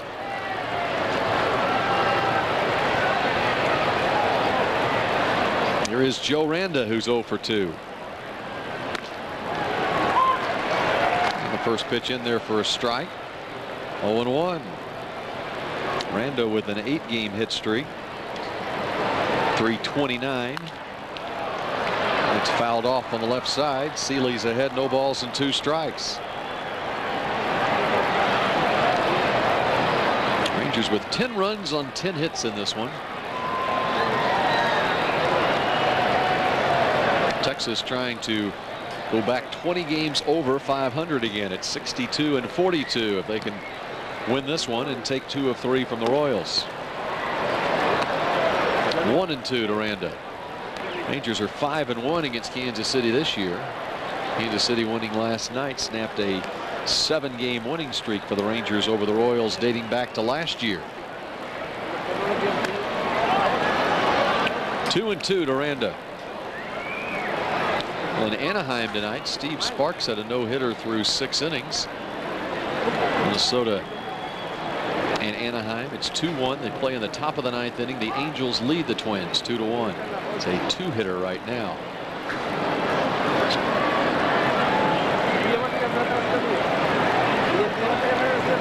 And Joe Mays pitching very well again for the Twins. Right back to the mound. Seeley fields, makes the play. And there are 2 outs here in the 6th inning.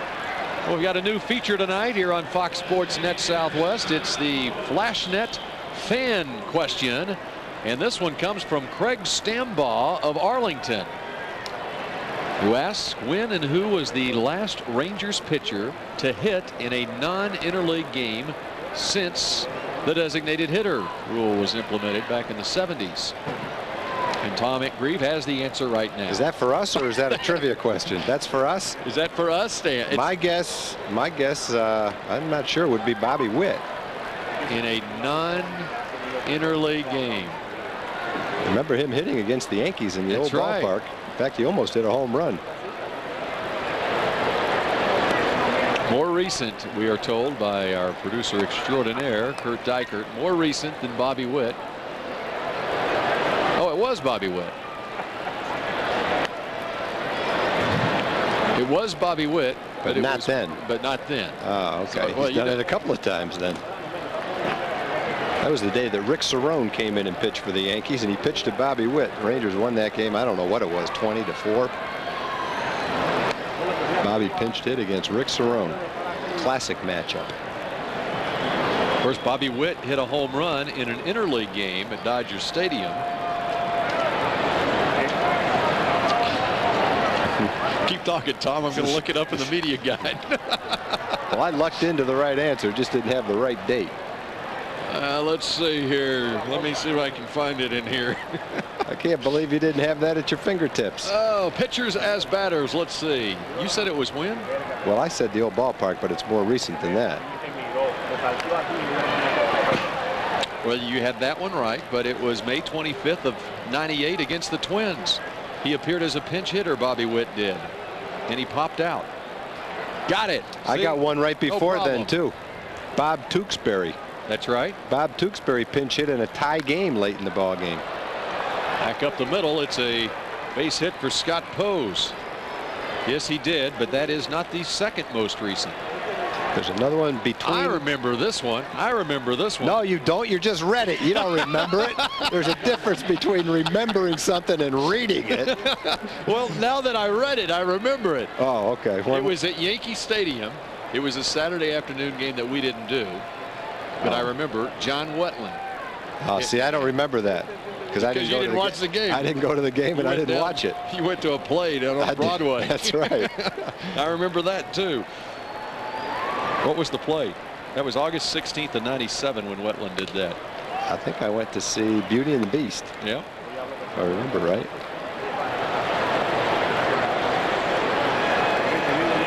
And Mike Jeffcoat was one that came to mind, but I wasn't sure whether that was the most recent or not. Boy, I don't even remember Coder hitting. Wow. You see all that stuff. As well as I remember, I think that was August 2nd of '91 in Milwaukee. Pretty sure. In fact, that would have been near 8 years ago tomorrow. Mike Jeffcoat did that. Bill's got a good memory, but it's not quite as good without that book in front of him. Well, I remember also Jeff Bronke on May 30th of '93 in Boston. I don't even remember Jeff Bronke. Kevin Brown hit. All right, here's one for you. Who was the first Ranger pitcher to, after the DH was instituted, to hit in a game? Fergie Jenkins. That's right. You remember it? Nope. I just remember he was the guy. You were probably there. It's the last game of this season in Minnesota in '74. I know one thing. He won that game for his 25th win, pitching on 2 days rest. Thought he should have won the Cy Young that year. Yep. Catfish won it instead. Jim Bibby couldn't pitch. Jim Bibby was 19-19 going into the last game of the season and was sick. He couldn't go for 20 wins or 20 losses. Fergie said, "Give me the ball." Billy Martin said, "Okay." And on 2 days rest, Fergie went out and beat the Twins for his 25th win. I'd forgotten that was the day he also hit. By the way, Ranger fans, you can email your questions or comments to Flashnet's website at www.flashnet. Wait a second, www.flash.net. There you go.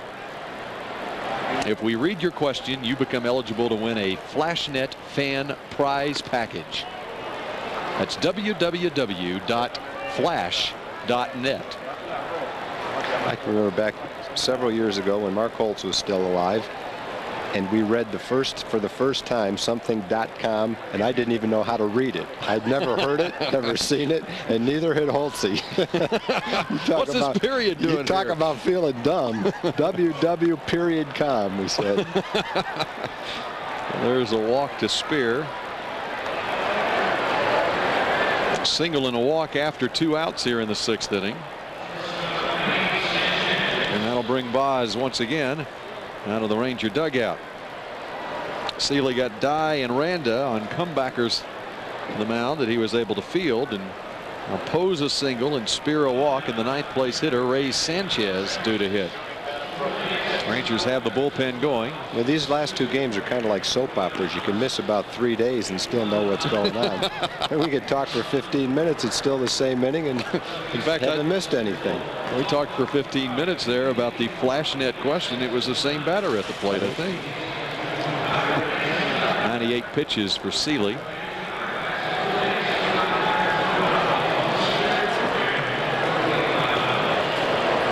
You watch soap operas much? No, I don't. Man, the food is just coming in tonight. Tom and Bones. Chocolate chip cookies for Tom and Bones. I gotta check this one out. Great. Chocolate chip. This is the first bit of food we've got that wasn't from Fridays. All right. You test it out, okay? This may not be food from Fridays, but they are homemade. Enjoy. Don't give the radio crew any. Oh, wow. Randy and Claudine Geisel, our friends that we see all over the league. Thanks, Randy and Claudine. Appreciate that. How'd they get it here so quick? I don't know. Well, they must have made it yesterday and brought it with them today. Yeah. They are two of the great Ranger fans. They are fans that probably go to two or three different ballparks every year. Saw them up in Cooperstown. Yeah. They love the Rangers, and they are very nice people. Thanks for the chocolate chip cookies. Thank you very much. Tom and Bones. Thanks a lot for that. Bonesy won't be Bonesy if he keeps eating like this. First and second with 2 outs. Seeley tries to get out of this inning. It's 1-2.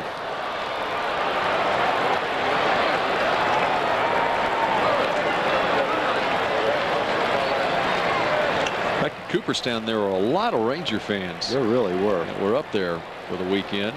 I think that's one of the things Nolan appreciated the most about the whole day, was seeing how many people found their way to Cooperstown. It's not an easy place to get to. Boy, it sure is worthwhile once you get there. 1-2. Grounded to Clayton. And he will flip to McLemore for the force. The man coming down. Royals leave 2 on in the 6th. Seeley threw 6 innings with a 5-run lead.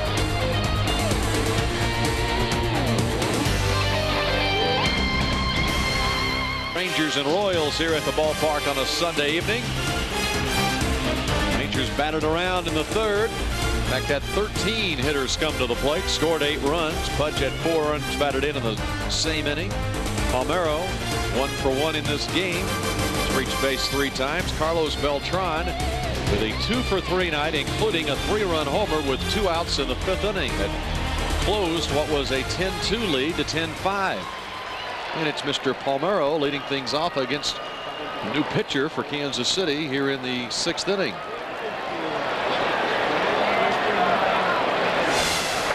Palmeiro, Zeal, and Stevens against Max Suzuki. Max Suzuki's made a few stops this year. He started out in Seattle, was traded to the Mets. Kansas City picked him up on waivers from the Mets on June 22nd. They like his arm. He hasn't had a lot of success statistically at the big league level yet. He's made 5 relief appearances for Kansas City. He's given up 6 earned runs on 10 hits in 7 innings.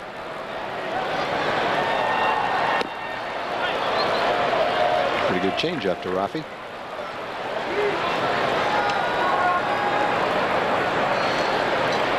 One ball, 2 strikes. Palmeiro with a couple of walks and a single. 2-2.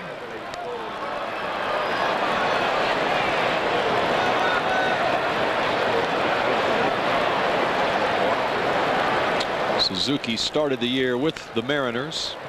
Went from Seattle to the Mets in a trade that sent Alan Watson to Seattle. Watson now with the Yankees. And then the Mets waived Suzuki, and Kansas City claimed him on June 22nd. 24 years old.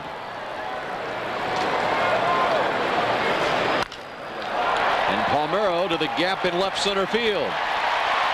Goes all the way to the wall, and Rafi is into second base. It's a leadoff double for Palmeiro here in the 6th. Rafi's been on all 4 times, scored a run the first 3 times, a walk, a single, a walk. Now with a leadoff double, he's got a chance to score for the 4th time.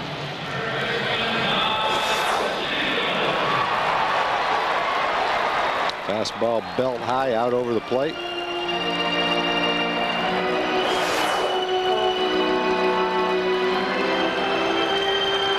Rafi 2 for 2. He's reached 4 times. Now Todd Zeile, who's 2 for 2, has reached 3 times. He tries to make it 4 times here. .310 the batting average for Todd now. 2-run double came with the bases loaded in the 3rd. He also singled in the 4th.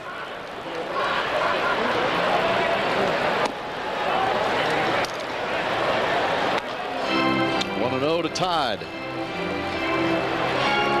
Ranger Player of the Month for July.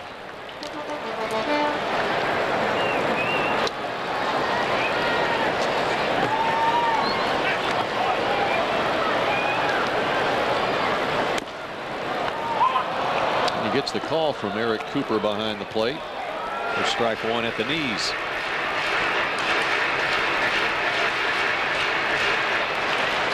Suzuki was the first Japanese player in the American League. He's also the first Japanese-born big leaguer not to start his pro career in Japan. He was in the Mariners organization instead to start his professional career. Todd is out 6-3. As Rafi holds on at second base, there is 1 out.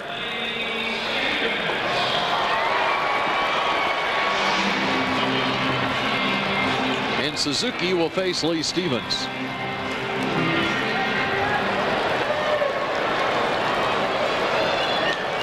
Stevens had a sacrifice fly in that big 8-run 3rd inning for Texas.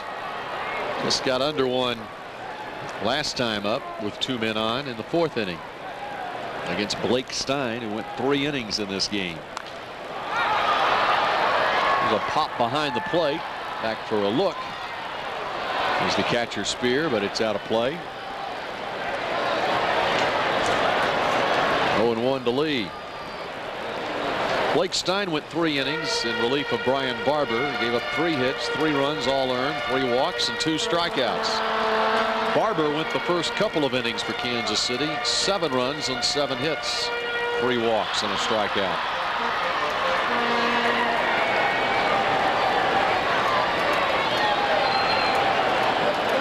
Boston now, the Red Sox leading the Yankees 5-2.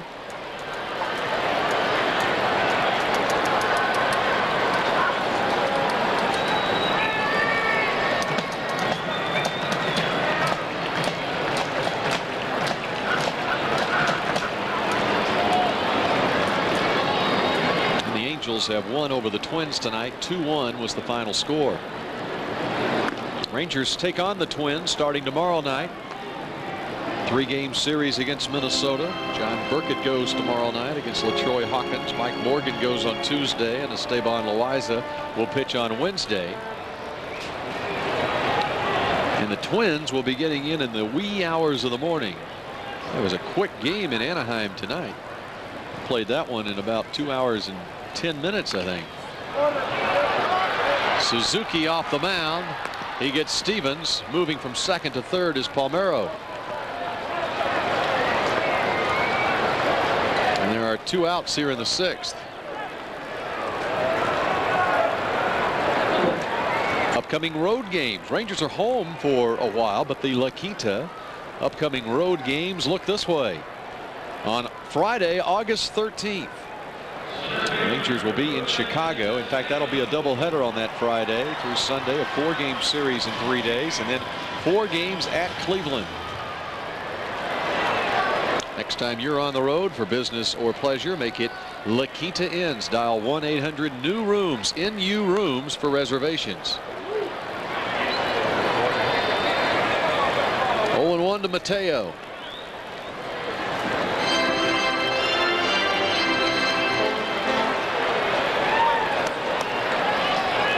Ruben had an RBI double back in the 2nd inning. He was also hit by a pitch and a strikeout victim in the 4th. Here's the 0-1 from Suzuki. He fouls it off 0-2. White Sox beat the Indians this afternoon in Cleveland. 6-3 was the final score. Chicago got a home run from Maglio Ordonez, his 25th of the season.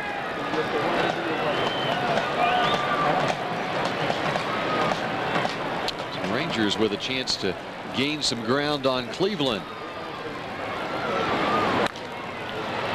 This is popped up on the right side. It is the second baseman Fabulous who makes the play. Rangers leave a man at third base in the 6th inning. We are through 6 in Arlington, and Texas leads by 5.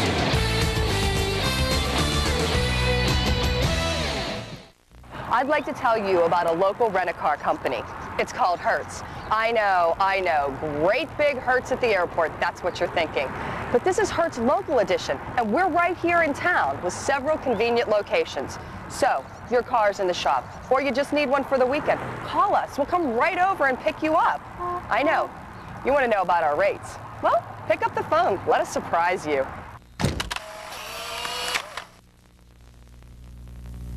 This pizza's bringing me back to my days in New York. Broadway, the Garden, that New York street corner pizza. The slices were so big you have to fold them. And they were dripping with cheese and the sauce and the thing. Steve, you're only 15. You've never left Wisconsin. But the cheese and the folding and... The big New Yorker pizza from Pizza Hut. What pizza's supposed to be. 16 inches of big foldable New York pizza for $9.99. That's $9.99. You need help. Pizza Hut, the best pizzas under one roof.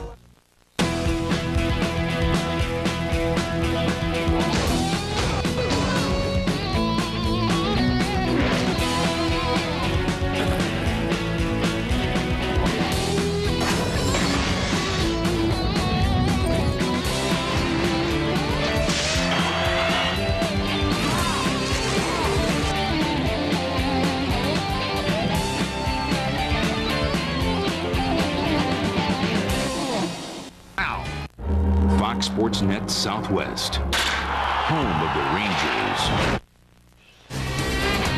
The 7th inning is brought to you by Texas Manufactured Housing Association. Today's manufactured home, a perfect choice for living for life. 7th inning, Aaron Seeley facing Johnny Damon, and there is quickly 1 out in the 7th inning as Rusty makes the play down the line in left. 1 pitch, 1 out. Seeley into his 7th inning of work. Now he's thrown 103 pitches. He works with a 5-run lead here, 10-5. Texas leads Kansas City, about hit the Royals 11-8.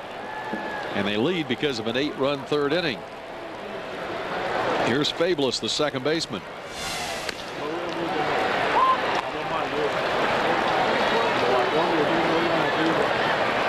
Fabulous is 0 for 3.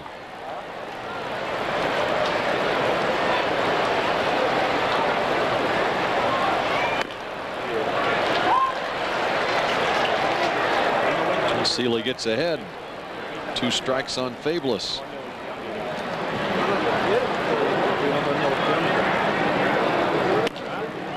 1-2. The trade deadline came and went without the Rangers making a trade. It was the no waivers trade deadline. There's a swing and a miss for a strike 3.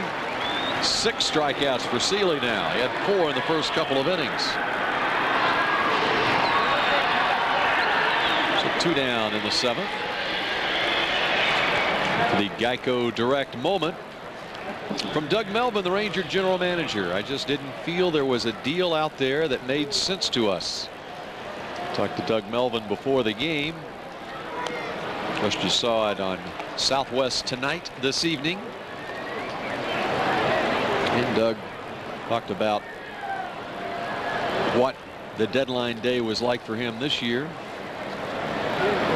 Rangers had some interest in the likes of Juan Guzman and Chuck Finley, Darren Oliver as well, but the asking price was just too much for Doug Melvin to swing a trade this time. It's stretch time in Arlington.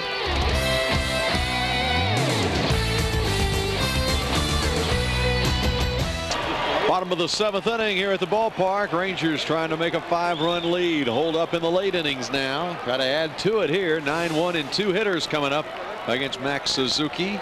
Royce Clayton leading things off. He had an RBI single last time. Will Jones along with Tom Grieve. We're happy you could join us tonight here on Fox Sports Net Southwest. Here's the 1-0. Randa to his left. Fires across and Clayton is gone. One down here in the 7th.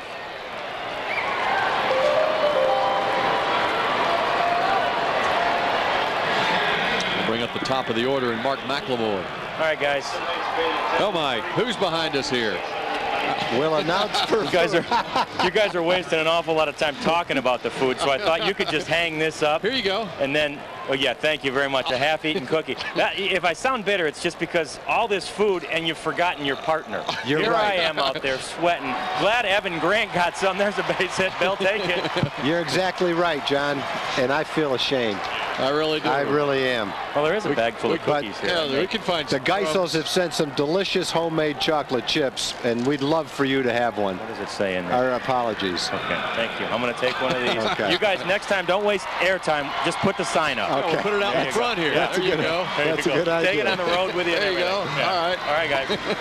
Thank you very much, John. Thanks, John. Of course, John's too busy. Well, he's making a lot of signs tonight. That's He's out pretty there good. I like slaving that. away. You know, we didn't think of John when we were giving the food away. And we should have thought of him. Yes, we should.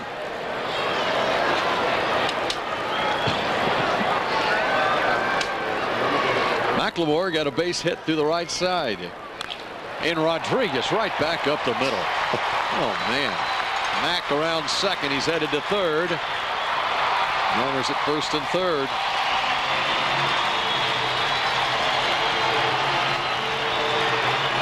It's line shot after line shot off that man's bat.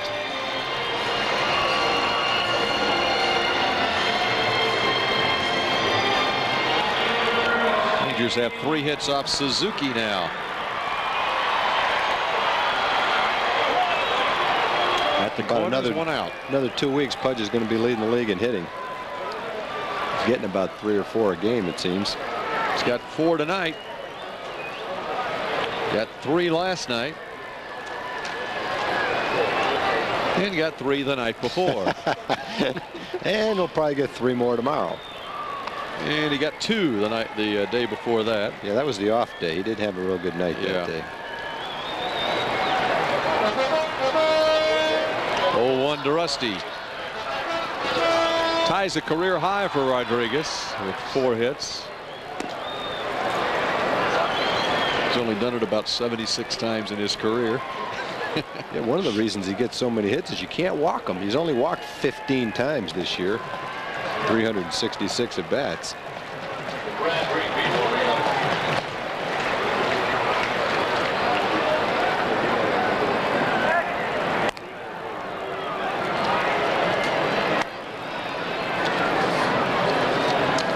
Pudge over at first. McLemore's at third.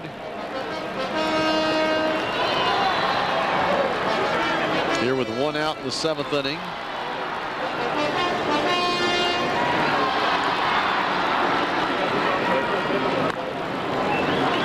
And now 2-1 to Greer.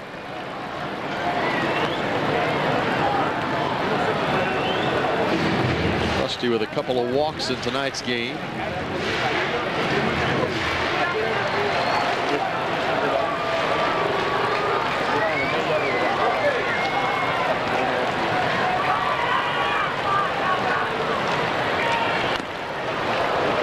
Another thing about Rodriguez, he doesn't see very many pitches either. It's usually the first, second, or third pitch that he sees in an at bat. He rifles a base hit or a line drive right at somebody. He's got 1 walk since July 3rd. It's amazing. 2 balls and 2 strikes. Probably half of them are pitches that aren't strikes.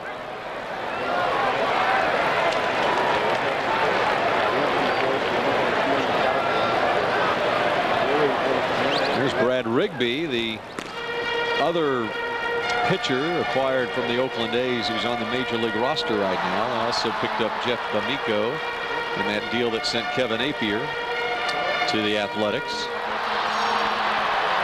Well, the A's also made another trade yesterday, sending the closer Billy Taylor to the Mets, and Billy Taylor appeared in the game for New York at Wrigley Field today against the Cubs. So the A's pitchers who are getting traded, they're appearing in a game very quickly. Pudge was on the run that time. It's fouled off.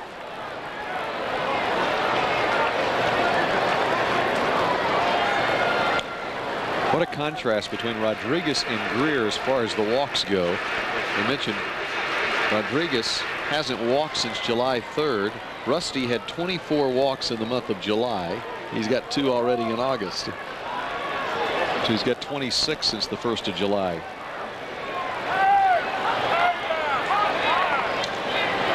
And what that adds up to is a lot of base runners for the guys in the middle of the lineup. Whether you're getting on with hits or walks, you're on base.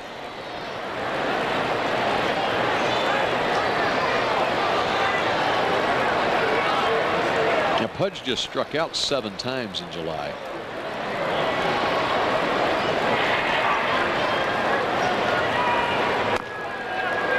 Pudge was on the run again. It's ball 4. Rusty has walked for the 3rd time. 3 in a row have reached against Suzuki. The bases are loaded for 1. We'll log on to foxsports.com to find out how MasterCard could be your ticket to sit with select members of the Major League Baseball All-Century team at a 1999 World Series game.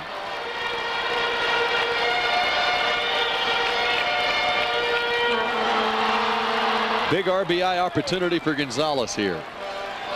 Rangers have the bases loaded once again. Had the bases loaded on 2 different occasions in the 3rd inning. And now here again in the 7th.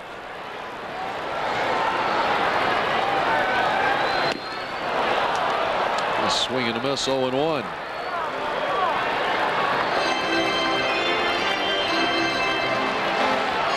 Gonzalez average up over 300, looking for his 26th home run of the year.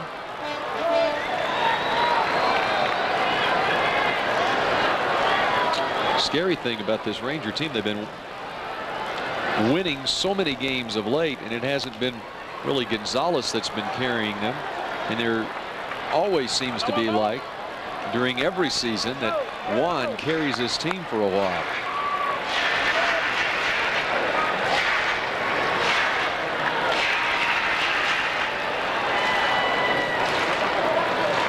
Gonzalez in July had 2 home runs, a .250 batting average. He missed several games in the month with the jammed wrist. Also missed another game. It's no balls and 2 strikes. Grounded left side. The charge by Sanchez was not able to make the tag on Pudge coming by. He does get Juan at first base, but it's an RBI for Gonzalez as McLemore scores from 3rd. It's 11-5.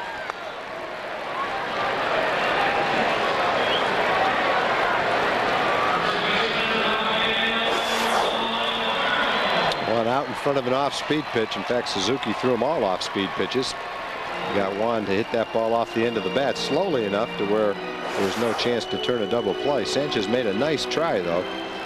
Tried to get Pudge as he ran by to tag him and throw to first base. That would be a unique double play. The shortstop tagging the runner going from 2nd to 3rd and throwing the guy out at first. Couldn't quite reach Pudge, but he got Juan at first. First base open, and the Royals will put Palmeiro on, and guess who will get a chance to hit with the bases loaded again? And guess who's been on base 5 times today? Rafael. Todd Zeile awaits on deck, a .667 hitter with the bases loaded this year. 3 walks for Palmeiro tonight. Rangers lead the American League in intentional walks. And after getting 10 walks last night, 8 tonight. Well, Baseball Thursday upcoming this week here on Fox Sports Net Southwest. It's the Padres and the Cardinals as Tony Gwynn zeroes in on 3,000 hits. And Mark McGwire closes in on 500 home runs. McGwire getting ever so close, and Gwynn with 3 hits today. He's now 6 hits away from 3,000, as is Wade Boggs, who got a couple of hits today.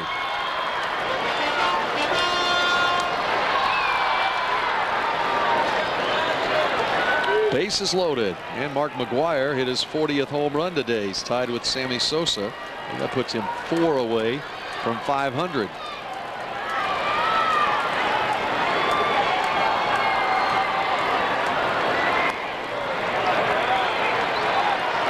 Bases are loaded here. With 2 outs in the 7th inning. Zeal now 10 for 15 this season with the bases loaded, including a 2-run double tonight. Rangers as a team coming into tonight's game, a .388 batting average with the bases loaded, first in the American League.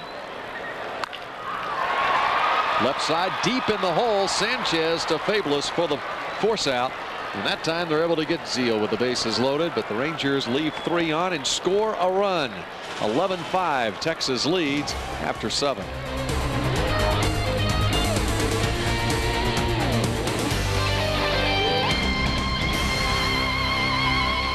Well, the Rangers face the Minnesota Twins starting tomorrow night through Wednesday. Then the Blue Jays, Tigers. And the Blue Jays and the Tigers will be in on to close out this homestand. Wednesday, August 4th and Wednesday, August 11th are half-price group nights. Groups of 40 or more can purchase half-price tickets to see the Rangers take on the Twins or the Tigers on those nights. Sunday, August 8th, next Sunday, Decker Foods, Rusty Greer, Binder, and Pencil Bag Night for the first 12,000 kids 13 and under. For tickets, call 817-273-5100. Mike Sweeney leading things off here in the 8th inning. Seeley's thrown 111 pitches through 7 innings.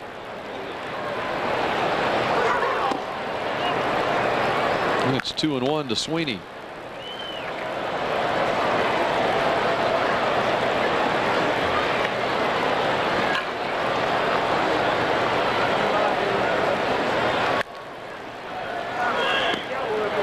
And there is strike 2. Nice pitch from Seeley.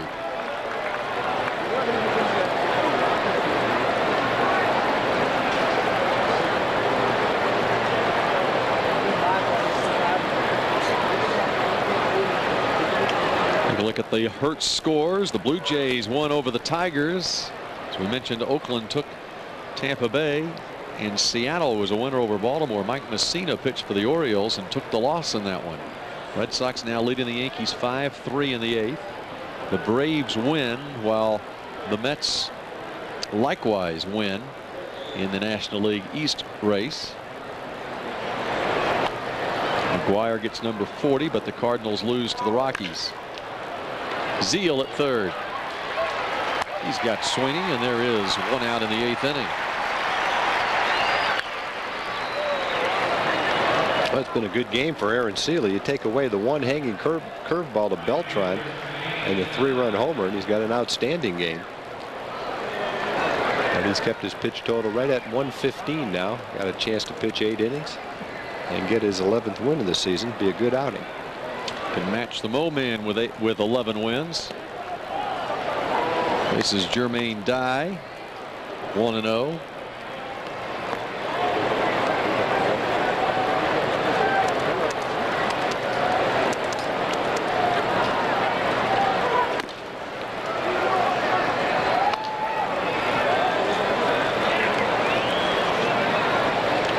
To Dye.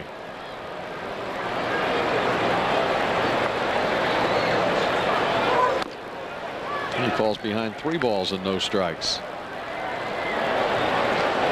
Tom, with the trade deadline yesterday, had an interesting conversation over lunch with my 9-year-old daughter Jessica yesterday. She was very concerned about the trade deadline and who might be traded off this Rangers team. And the main person she was concerned about, she asked me if there was any chance that public address announcer Chuck Morgan might have to get traded to another team. Well, luckily the Rangers couldn't get waivers on Chuck, so he won't be traded. There's Chuck. And Chuck sweated that deadline out, but he made it through. There's no way they'll get him through waivers now. When she comes to the ballpark, she loves listening to Chuck Morgan announce all the players when they come to bat. And you know, she was on the family trip and checked out some of the public address announcers at other stadiums and wonders why all of them can't be like Chuck Morgan. She would hate to see Chuck traded away. And he is here. And there is strike 3.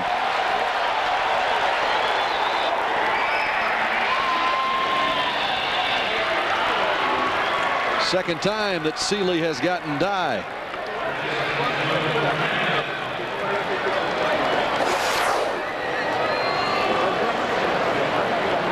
hits him with a curveball. Dye didn't like the call. It looked like Aaron caught the inside corner with that curveball. Aaron's retired 7 straight now. Facing Randa, 1-0. And the Royals got to Seeley for 4 runs in the 5th inning. And Seeley able to stretch it out now to 124 pitches with this offering to Randa.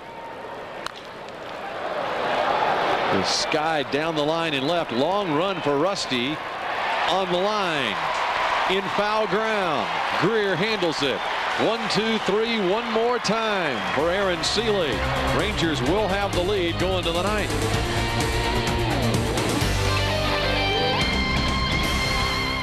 Play of the game. How about this one? Pudge Rodriguez gets the Rangers going in the 3rd inning. What would be an 8-run 3rd inning? What would be the first 2 of 4 runs batted in for Rodriguez in that 3rd inning? And what was also the 2nd of 4 hits on the night for Pudge Rodriguez. It's a career high tying 4 hits for Pudge and 4 RBIs as well, which isn't close to his career high in RBIs. Of course, he had the 9 RBI game earlier this season. We go to the bottom of the 8th inning. Nice crowd on a Sunday night here at the ballpark. And a new pitcher into the game. It's the former Oakland Athletic. Yesterday he was a member of the A's. Today he's a Royal. He's Brad Rigby. Brad Rigby was probably the key guy in that trade. Blake Stein has some potential. Jeff D'Amico down the road has some potential, but Brad Rigby was enjoying success this year in a middle to long relief role with Oakland, and it looks like that's the role he'll step into here with Kansas City. Facing Lee Stevens here. Stevens 0 for 3 with a sacrifice fly. And he gets ahead of Stevens 0-2. Rigby has a fastball in the upper 80s to low 90s with good sinking action and a good curveball, sweeping breaking ball, big breaker. And Stevens sends this one high and deep down the line and right, way back, and that ball is out of here. Stevens just missed one earlier, but he sets off the fireworks with this one. Rigby jumped ahead with 2 strikes on fastballs, and then he threw him a slider, and he didn't get it down and he didn't get it in far enough, and Big Lee goes deep, and that feels good. Lee was 0 for 4. He did have an RBI and a sac fly. Let's see, he was 0 for 3 counting the sac fly. Just missed a home run, and now he's got one. 12-5 Texas leads Kansas City. Royals scored 12 runs in last night's game. Now the Rangers have 12 tonight. And Rigby comes in tight to Mateo.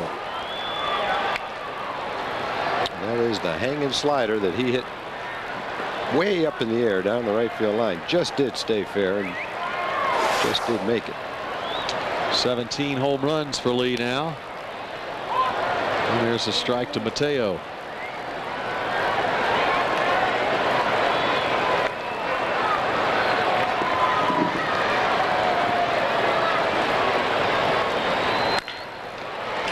Mateo to Randa at 3rd, who makes the play.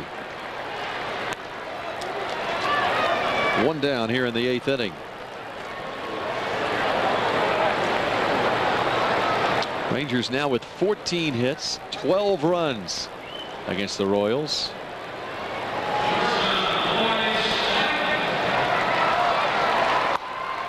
And the Rangers looking to win for the 6th time in 7 meetings against Kansas City this season, and stretch the record to 14-3 since the All-Star break. That would match 1977 for the best start ever for Texas after an All-Star break. We're also 14-3 that season, en route to a 95-win season, the best in club history.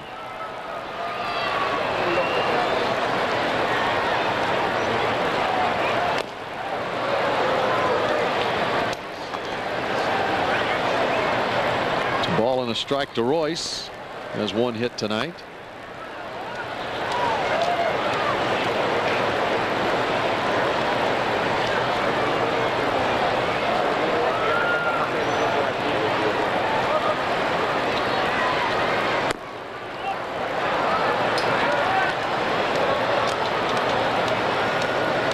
Rangers take on the Twins starting tomorrow night. Well, Minnesota playing in Anaheim tonight, meaning they'll be getting in to Arlington in the morning as they lose time flying back east. About at daybreak. Rigby gets the strikeout. There are 2 outs. That's the breaking ball he was trying to throw to Lee Stevens. But he hung it up there for the home run. Came back and pitched really well to Clayton. 93, 94 miles an hour with a sinker. And then drops that slider a little bit out of the strike zone, but tempting enough to where Royce offered at it.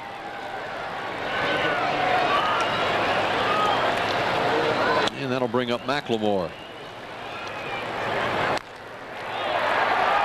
Back up the middle. Mac has a base hit. That's 3 hits from McLemore tonight. And that's now 15 for the Rangers in this game.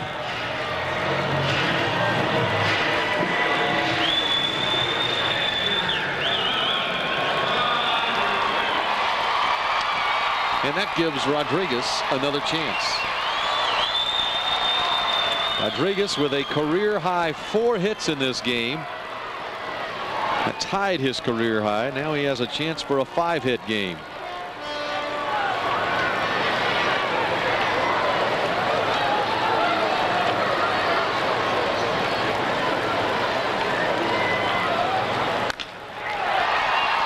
The dive by Sanchez. He scrambles after it, and Pudge Rodriguez has a career high 5-hit game.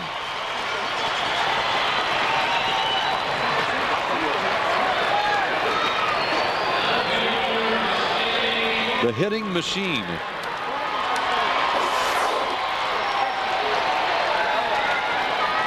Well, he's taking a good swing right now. Anything close, he's ripping it. Sanchez almost made a great play too. Rangers trying to add to a 7-run lead. Here's Rusty. 0-1. Rodriguez had an infield single in the first, a 2-run homer in the third, a 2-run single in the third.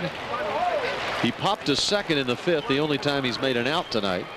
A single in the 7th, an infield single in the 8th. He is 5 for 6 in this game.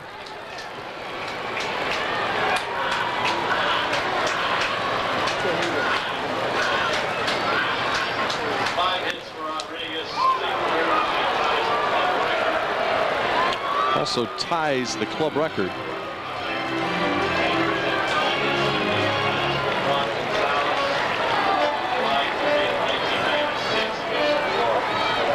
Last 5-hit game for a Ranger player, Juan Gonzalez, against New York, July 30th of 1996.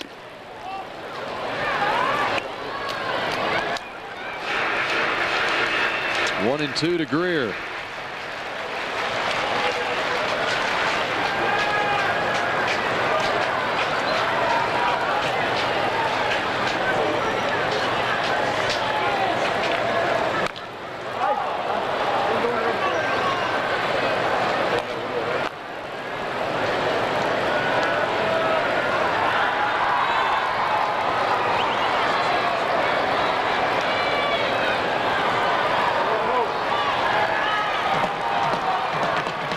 Stevens led off the inning with a home run after 2 men were out, McLemore and Rodriguez, with back-to-back singles. And now Rusty, 1 ball and 2 strikes.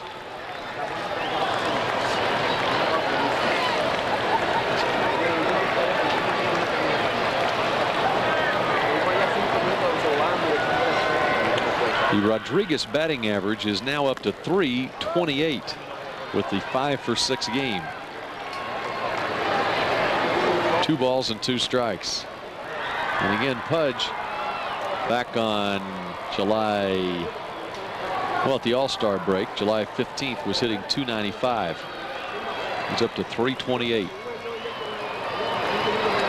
What is he in the last 3 days? 11 for he was 14. He was in his last 2 games coming into this one. He was 6 for 9.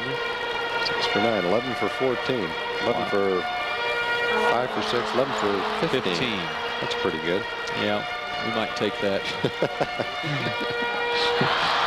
In the game before that, he was 2 for 4 with a home run.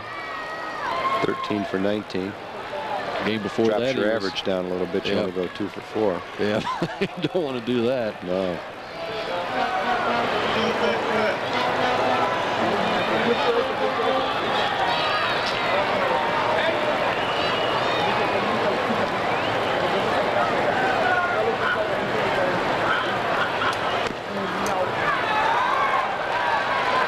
Two balls, 2 strikes. Now 3 balls, 2 strikes to Greer, who has walked 3 times in this game already. 3 balls, 2 strikes. It's the 24th time in Ranger club history that a Ranger player has had 5 hits in a game.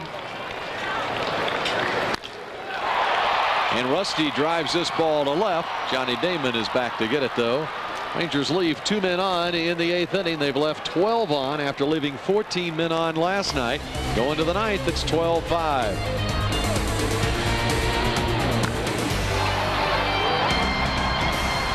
On Fox Sports Net Southwest has been brought to you by Coors Light, which reminds you the 3 most important words are, "Hey, beer man."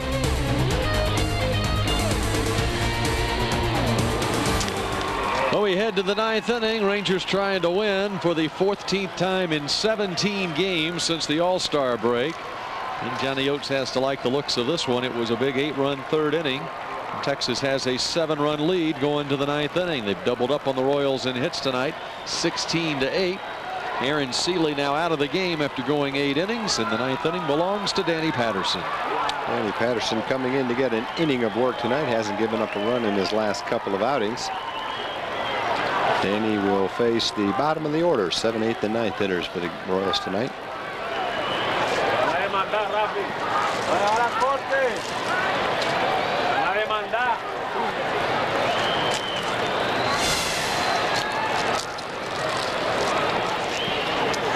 It is Scott Pose leading things off for Kansas City. First ball swinging. Mateo races after it. And there is 1 out in the 9th. Well, Seeley retired the last 7 men he faced, going 8 innings in this one. Coming up immediately after this one on Fox Sports News Prime Time after the game tonight, the Astros and the Padres. We'll have highlights of that one. Plus tonight the Yankees are taking on the Red Sox. They've got a good one going at Fenway. And it's an NFL camp roundup. It's all coming up after the game on Fox Sports News Prime Time.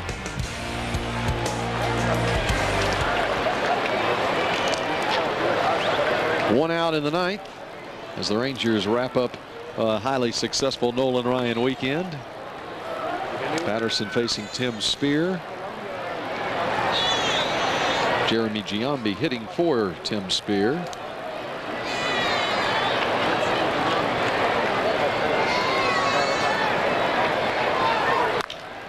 And Giambi to center field, coming on Mateo. It will fall in front of him.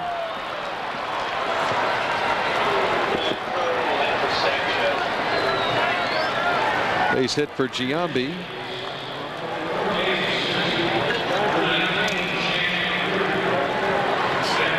One on with 1 out. A pinch hitter for Ray Sanchez now as the veteran catcher Chad Kruder will hit.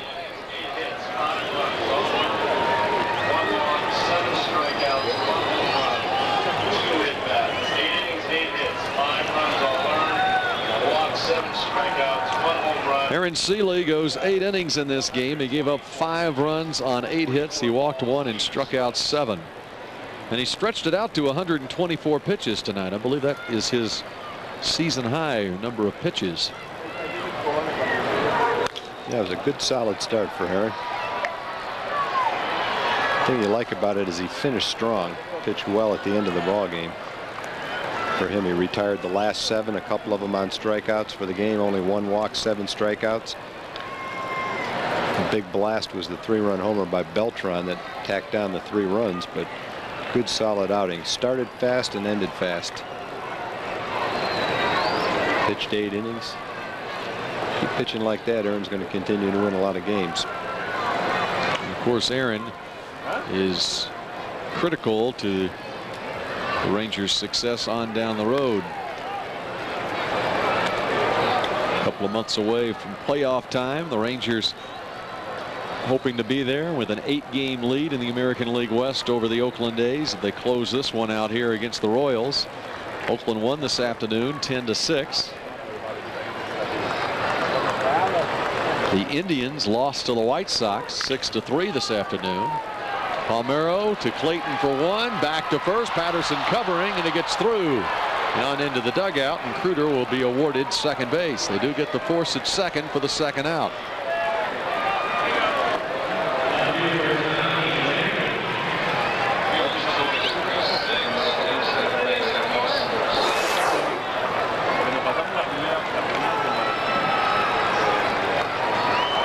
Royce's throw is just a little bit offline. Danny couldn't quite reach it. Almost a double play.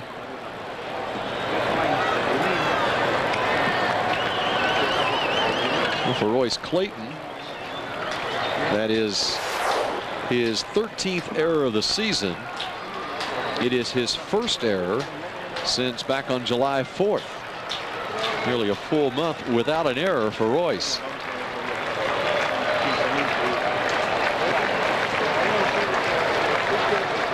Doing a terrific job at shortstop, and you can really tell a difference from early in the season when he had the shoulder problems. Johnny Damon, he's the last hope for the Royals here.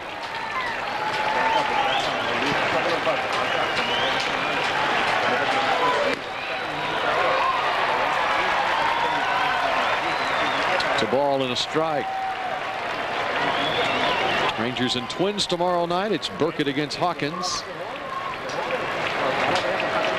Rangers will play a 3-game series against Minnesota, take Thursday off, then a 4-game series against the Blue Jays up there in the wild card race. And now the Royals down to their final strike. Crowd of 31,698 at the ballpark on a Sunday night. They like the looks of this one.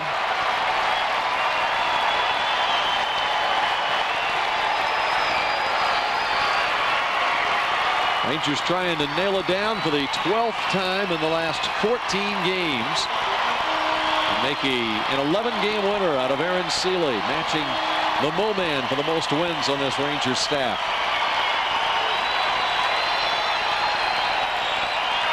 Patterson with the 1-2. 2 balls and 2 strikes.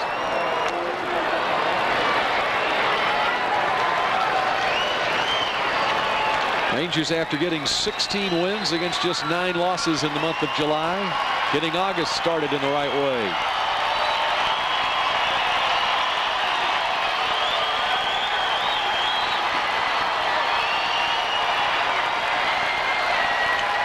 The 2-2 to Damon. Grounded slowly to Clayton at shortstop. On the run, Johnny Damon with good speed beats the throw. It's an infield single for Damon. 2 hits for the Royals in the 9th. They have runners at the corners, and we're not done yet. Johnny Damon can fly down the line, and that kind of a ball down where he just slaps it toward shortstop. He's out of the box quickly, sensing a hit, and there's nothing the shortstop can do on this one. Right as he's swinging, there he goes, and he can get down the line in a hurry. Royce makes a nice play, but no contest at first base on that one. Damon's at first. Giambi's over at third, and here's Carlos Fablis. 1-0.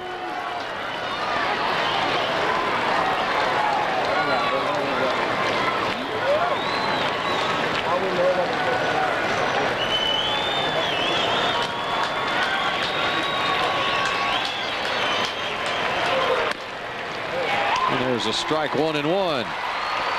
Fablis is 0 for 4 in this game.